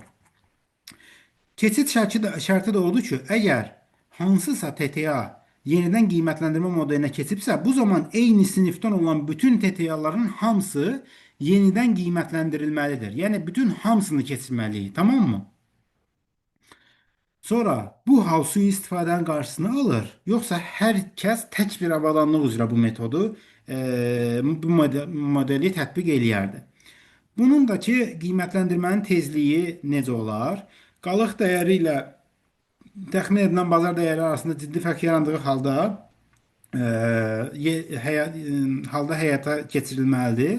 Adətən praktikadan görürük ki, daha sonra da 3-5 ildən bir yenidən qiymətləndirmə aparılmalıdır. Hər hansısa bir dəyişiklik olmasa da bu formada həyata keçirə bilərsiniz. Keçirmə proseduru da necə olur? Sanki biz köhnə avadanlığımızı satırıq, onun yerinə təzəsini alırıq. Yəni, TTA-nın ilkin dəyəri və amortizasiyasını sıfırlayırıq. Düzdürmü? Satırıq da sanki. Və TTA bazar dəyəri ilə uçota alınır. İndi mən sizə burada bir sual verəcəm. Diqqətlər məndə olsun, xahiş edirəm. İndi sanki biz bu avadanlığı satdıq və avadanlığımızın qalıq dəyəri 150 min manatdır, deyək. Və qalıq dəyəri yenidən qiymətləndirmə də etdik və təzə dəyərimiz də 250 min manatdır. Arada 100 min manat fərq var da, düzdür? 150 min idi, yenidən qiymətləndirmə elədim, oldu 250 min. Bu 100 min manat bizim mənfəətimizdirsə, mən bunu harda göstərim, hansı hesabatımda göstərim? Kapitalda dəyişiklik. Kapitalda dəyişiklikdə hansı sətirdə göstərim? Kapitalda deməli, kapitalın digər komponentlərində orada yenidən yığaq yazılır da, yenidən qiymətləndirməsində kapitalın artımı. Yenidən qiymətləndirmə üzrə kapitalın artımı. Yenidən qiymətləndirmədən yaranan kapital artımı, yığı, axı. Yığı, axı. Maraqlıdır. Başqa? Digər məzmun gəlirlərdə göstərilir. Oradan da yenidən qiymətləndirmə üzrə ehtiyat hesabına gedir və kapital dəyişikliyi haqqında hesabat. Bəli, MZH oradan Amma mənfəət zərərdə göstərilmir. Yəni gəlir olaraq göstərilmir. Niyə? Müəllim üzr istəyirəm. Birbaşa kapitalda Saxlamayın. göstərir. Mən çox üzr istəyirəm. Müdaxilə edə bilərəm. Buyurun, buyurun. Söhbət gedir torpaq tikili avadanlığın satışından, elə deyilmi? Yo. Torpaq tikili avadanlıqların Aha. ilkin dəyər modelindən yenidən qiymətləndirmə modelinə Ha, keçid aydın. zamanı arada yaranan yalançı mənfəətdən. Hə, üzr istəyirəm. Sualı mən düz başa düşməmişəm. Mən elə bilirəm ki, İlkin dəyər modelindən yenidən keçid modelinə keçdiyimiz zaman arada bir yalançı mənfəətimiz yaranır da. Ha. Həmin o mənfəəti biz harda göstərməliyik? Kapitalda dəyişikliklər haqqında hesabatda yenidən qiymətləndirmə üzrə ehtiyatlarda. Əgər müsbət artımdırsa. Başqa? hə, deməm, belə bir əvvəlki metodla bu metod arasındakı fərq isə kapitalda göstərir. Başqa?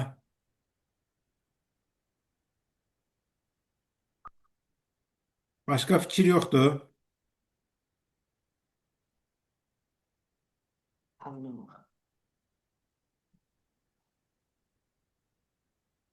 Üzr istəyirəm, müəllim, orada iki aspekt var. Bir var ki, əsas vəsaitin dəyərində əks olunur. Əsas vəsaitin dəyərinə əlavə olunur. Bir var kapitala əlavə olunur. Mən xahiş edirəm, bu sualı əvvəldə mən təkrar deyərsiniz, mən tutmamışam. Sual budur ki, ilkin əsas vəsaitin ilkin dəyər modeli var, bir də yenidən qiymətləndirmə modeli var da, düzdürmü? Aha, bəli. İndi ilkin dəyər modelindən mən yenidən qiymətləndirmə modelinə keçirəm. Yenidən qiymətləndirmə modelinə keçmə səbəbim də odur ki, bazarda kəskin bir artım var. Mənim aktivim artıb. Aktivimin dəyəri artıb. 150 min idi, dəyəri olub, qalıq Hə, dəyəri bəli. 150 min. Belə olan halda aktivin dəyərinə əlavə olunur. Tamam. Şükür müəllim. Bəli, Həmin müəllim. olmasa bir dənə, Şükür Ağayev. Bəli. Siz bayaq dediniz ki, digər məzmun gəlirlər haqqında hesabatda göstərilir, düzdürmü? Bəli. Bu nə hesabatdır? Bizə biraz məlumat verə bilərsiniz bu barədə? Belə deyə də səhv deyə bilərəm əlbəttə ki, amma ümumi olaraq bildiyim qədərilə deyim, bizdə bu gəlirlərdir, xərclərdir, mənfəət zərafətini hesabatda göstərir. Bir də orada xalis mənfəətə çıxılır. Xalis mənfəətdən sonra da zaten hesabatın adı belədir, mənfəət və yaxud zərər və digər məzmun gəlirlər haqqında hesabat. Ondan sonra digər məzmun gəlirlər haqqında hesabat başlayır və orada da bəzi əməliyyatlar başlayır. Misal üçün biz niyə görə yenidən qiymətləndirmə üzrə artımı digər məzmun gəlirlərdə göstərir? Çünki o bir ehtimaldır sadəcə. Onun qiyməti artdığı kimi sonra azala da bilər. Buna Yəni görə də dividend kimi bölüşdürülə bilməz. bəli, sahibkar onu yalançı dividend kimi götürməsin deyə biz onu gəlirlərdə göstərə bilirik. Artıq digər məzmun gəlir. Kredit tərəfi, bəli, kredit tərəfi orada olur, debit tərəfi də aktivlərdə olur da. İndi birinci günkü dərsdə mən sizə demişdim ki, baxın, maliyyə hesabatlarının təqdimatı deyilən standartımız var və orada 4 dənə hesabat üstəgəl izahedici qeydlər var. Baxın, burada mənfəət və ya zərər haqqında hesabatın yanında digər məzmun gəlir haqqında hesabat da var. Yəni bunun bir tərkib hissəsi olaraq var idi, düzdürmü? Xatırladınızmı onu? İndi baxın, burada biz bazar dəyəri ilə qalıq dəyəri arasındakı fərqi yenidən qiymətləndirmə üzrə gəlir və zərər adı altında digər məzmun gəlir haqqında hesabatda göstərməliyik. Bunun da adına Other Comprehensive Income Statement deyilir. O hesabatın ingilisində adı odur. Necə ki, mənfəət və ya zərəri kapitalda dəyişikliyi haqqında hesabatda bölüşdürülməmiş mənfəət olaraq göstəririk.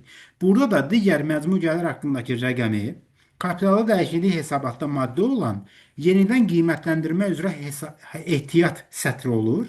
Həmin sətirdə göstəririk və bu da dividend kimi də bölüşdürülə bilməz. Bunun adına biz Revolution Surplus deyəcəyik. Tamam mı? İndi bu ikisinin arasındakı fərqə baxaq. Baxın, 2023-cü il tarixinə qalıq, deyək ki, əsas vəsaitin qalığı 90 min manat olub, avadanlığı da 120 min manata satmışıq. Bu zaman mənfəət zərərdən eyləmişik. 30 min manat gəlir kimi tanıyacağıq. Ondan sonra da 10 gün sonra avadanlığın qiyməti qalxıb, 1 il sonra düşüb, bizə heç bir aidiyyəti yoxdur. Çünki biz onu göstərdik və bitdi. Amma digər məzmun gəlir haqqında hesabata baxsaq, qalıq 90 min manatdırsa, biz onu 120 min manata yenidən qiymətləndirmişiksə, 2024-də 180 min manat olubsa onun dəyəri, 1 il sonra 85 min manata düşübsə, biz nə edəcəyik? Digər məzmun gəlir haqqında hesabatda yenidən qiymətləndirmə üzrə gəlir 30 min manat yazacağıq. 2024-də 60 min manat yazacağıq. 2025-də isə 95 min zərər yazacağıq.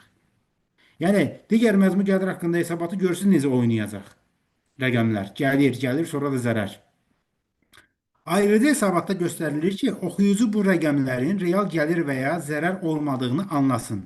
İldən ilə dəyişəcəyini də bilsin. Rəqəmlər yenidən qiymətləndirmə üzrə ehtiyat səthində göstərilməlidir. Dividend kimi də bölüşdürülə bilməz. Çünki bunlar yalançı rəqəmlərdir, yalançı mənfəətlərdir. Bəs yenidən qiymətləndirmə üzrə ehtiyat sətrində yetəri qədər məbləğ yoxdursa, bu il zərər olubsa necə olmalıdır Şükür müəllim? Birinci ehtiyat məbləğindən azaldılmalıdır, yəni 90 min miqdarında. Yerdə qalan 5 mini mənfəət zərərdə zərər olaraq göstərilməlidir. Yəni xərclər. Ədalətlidirmi?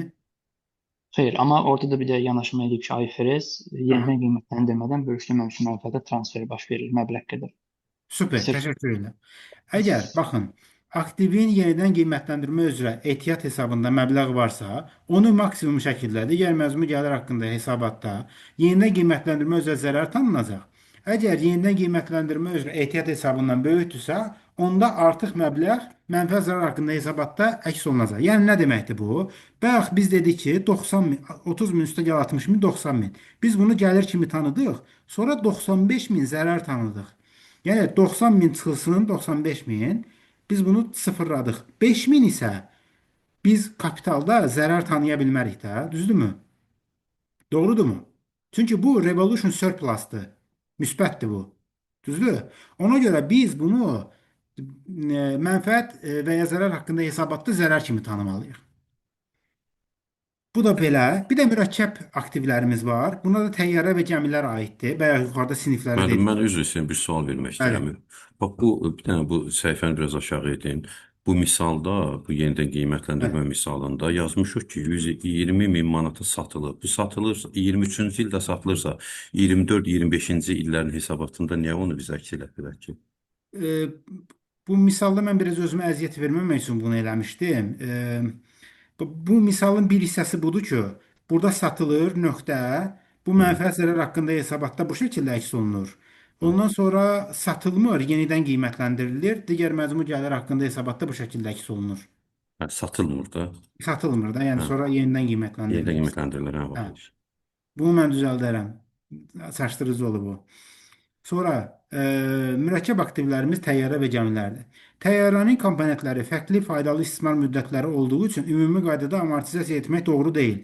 Bu aktivlər mürəkkəb aktiv sayılır. Həmin komponentləri ayrı-ayrı amortizasiya etmək lazımdır.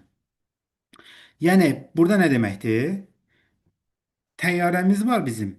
Amma onun o komponentləri var, motorudur, qapısıdır, quyruğudur, qanadıdır. Biz bunların hər birini ayrı bir əsas vəsait kimi nəzərə almalıyıq. Və onu ayrıca əsas vəsait kimi də amortizasiya etməliyik. İndi mən sizdə bura bir sual vermək istəyərəm. Əgər buradasınızsa mən bu sualı verim, siz mənim sualımı cavablayın. Baxın, avtomobil nəqliyyat vasitəsinin də qapısı var, bagajı var, motoru var. Amma biz onu bir dənə əsas vəsait kimi götürürük. Və bir dənə əsas vəsait kimi də amortizasiya eləyirik. Təyyarənin də qapısı var, motoru var, quyruğu var, hər şeyi var. Amma biz onları ayrı-ayrı amortizasiya eləmək məcburiyyətindəyik, deyir MHBS. Sizcə bunun səbəbi nədir?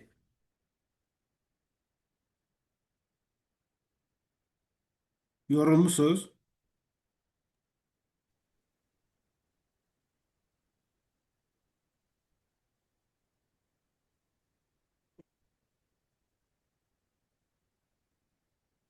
Şamxan müəllim, yəqin ki, bu texniki xarakteristikaya bağlıdır. Təbii indi biz nəqliyyat təyyarənin belə deyək də, o detallarının indi onun mühəndisi deyilik.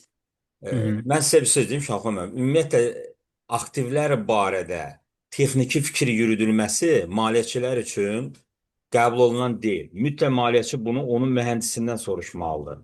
Yəni əsas vəsaitlərlə, daha da torpaq kiloavadanlıqlarla bağlı siyasət yürüdülərkən mütləq mühəndis dinləmələri həmin aidiyyəti aktiv üzrə mühəndisin fikirləri nəzərə alınmalıdır. Bu ayrıca bir ekspert işi.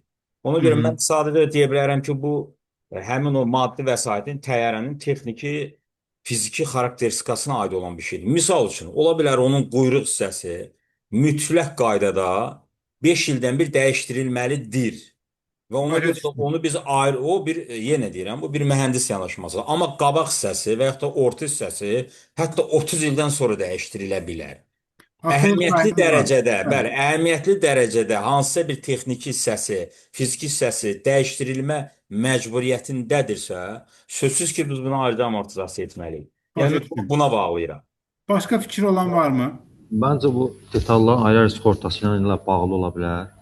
Hı -hı. Rəqki vaxtı ilə ayrı, detalların ayrı-ayrı sığortası ilə bağlı. Ola bilər, sual verirəm sadəcə. Başa düşdüm. Başqa fikir olan varmı? Səhv eləmirəmsə bu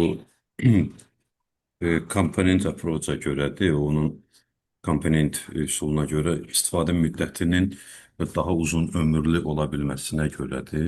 Təyyarə hissələri həm gec deməli başa gəlir və həm də gec köhnəlir. Gec sıradan çıxır, daha gec dəyişir və hissə-hissə dəyişilə bilir. Bir də orada bir şey var, onu indi xatırlaya bilmirəm. Yadıma sala bilmirəm.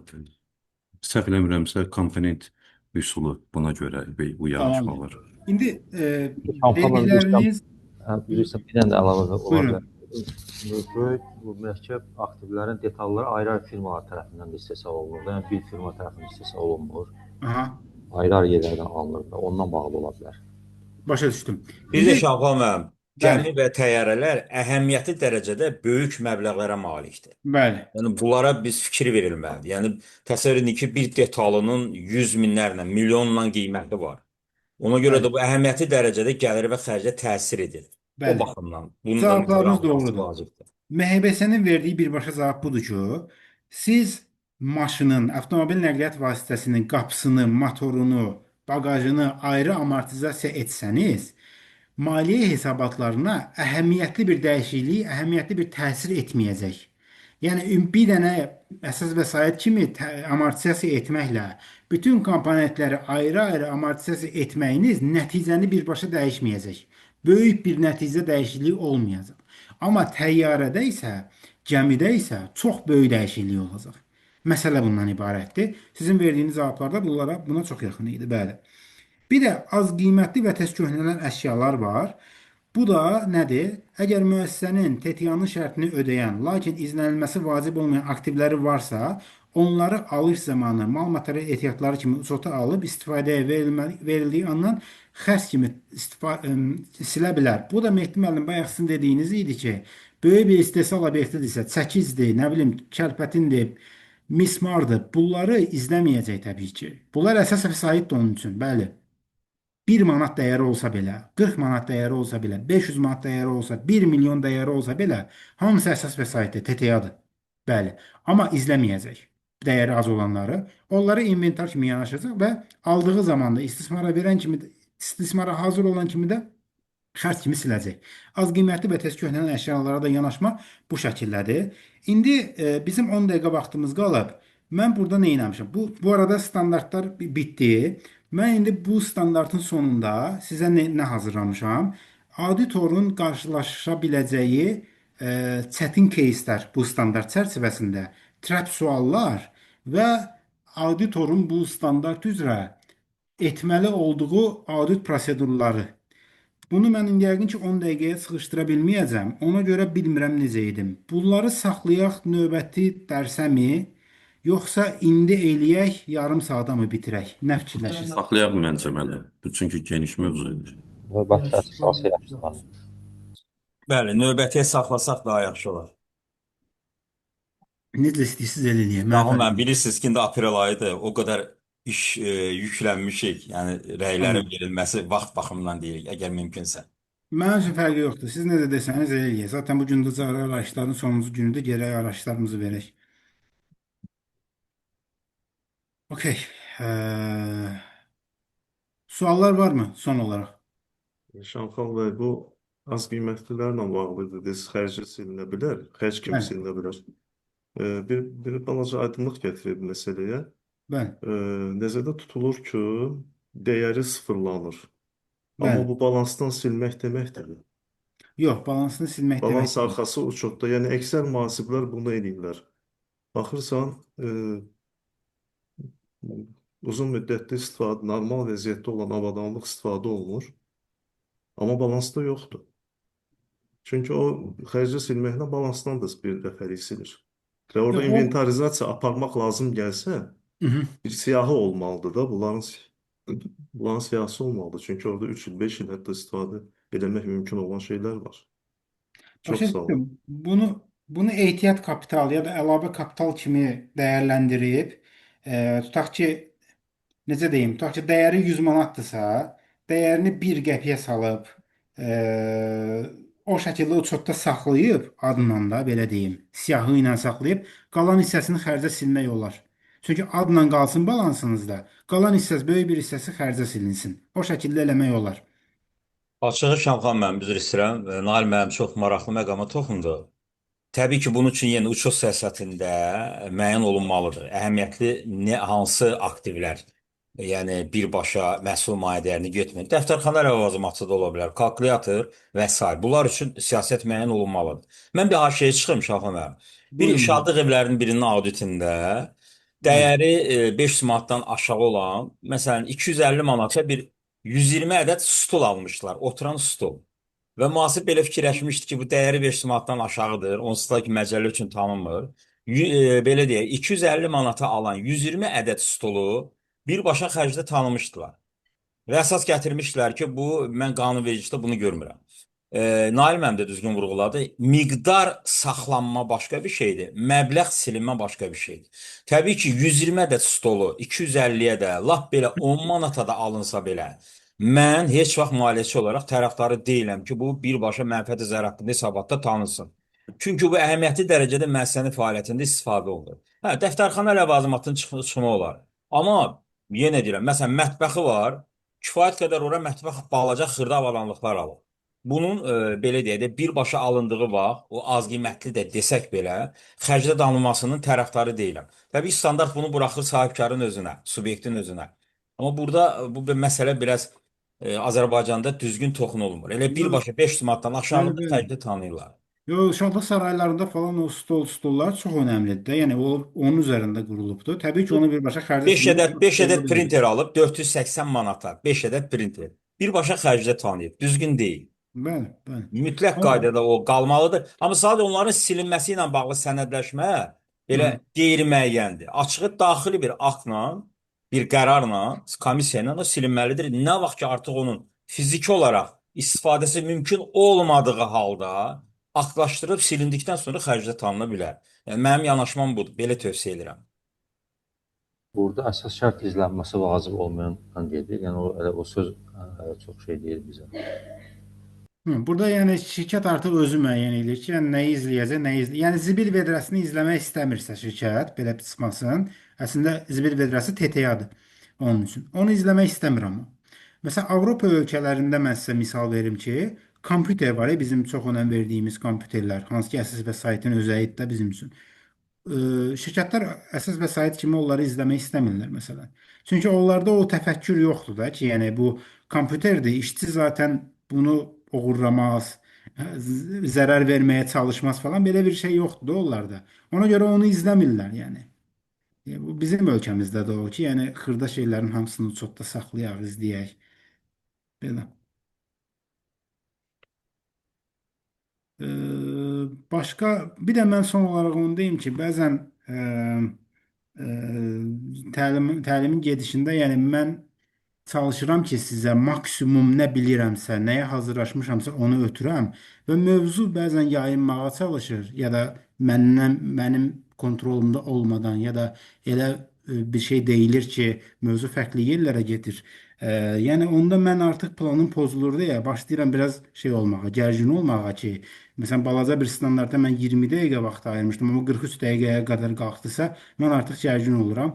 Əgər hər hansısa bir şəkildə aqressivlik göstərdimsə, mən hamınızdan üzr istəyirəm buna görə. Sadəcə planlarım pozulur deyə biraz gərginləşirəm. Sadəcə siz də belə yanaşın ki, yəni burada mənim dediyim şeylər öz fikirlərim deyil. Yəni standart nə deyirsə onu mən sizə çatdırmağa çalışıram. Götürüb burada yəni illərin auditoriyam, mən 20 il dövlətdə işləmişəm, 30 ilmi palataya vermişəm, mən bildiyim ən doğrudur falan belə bir yanaşmalar doğru yanaşmalar deyil. Bilirsinizsə bu doğrudursa tamam, okey. Mən sizə dedimsə bu belədir. Siz mənim dediyimi təbii ki bu estağfurullah yəni Quran ayəsi də deyil. Gedin araşdırın. Gətirin qabağıma qoyun ki, Şamxal sən səhv deyirsən. Mən də gedim araşdırım, gəlim deyim ki, hə, siz düz deyirmişsiniz, mən nəyisə səhv görmüşəm. Yəni münasibət bu şəkildə qurulsa mən çox məmnun olaram. Şamxal müəllim, olar. Buyurun. Buyurun. Çox sağ ol. Təbiidir ki, təlimlər hamısı təkmilləşmək üçün çox zəruridir. Ancaq ki, bir məsələ var. Bizim bu təlimlərin ən böyük faydası auditora töhfə verməkdir. Auditor, bəli, tutaq götürək 10 saylı 36, 10 saylı iFRS-in 36-nı götürək, 37-ni götürək və ya başqalarını. Bunlar yaxşıdır. Ancaq ki, bu bax, auditor buradan nə götürəcək standartdan kənar? Və mən biləni əsas töhfə bu olmalıdır. Ona görə də mən yoldaşların suallarını və təlimdən kənarlaşmanı bir nöqsan kimi qəbul eləmirəm. Aqressivlik də cavan oğlansan da, indi özünü ələ al. Bu aqressivlik deməzdim. O planın pozulması yox, auditora əlavə nəyinsə verilməsi məncə daha istidir. Düzdür. Tamamdır. Təşəkkür eləyirəm. Sağ olun. Çox sağ olun. Hələlik, sağ olun, görüşənədək. Sağ olun. Çox sağ olun. Sağ olun, hər kəsə sağ olun.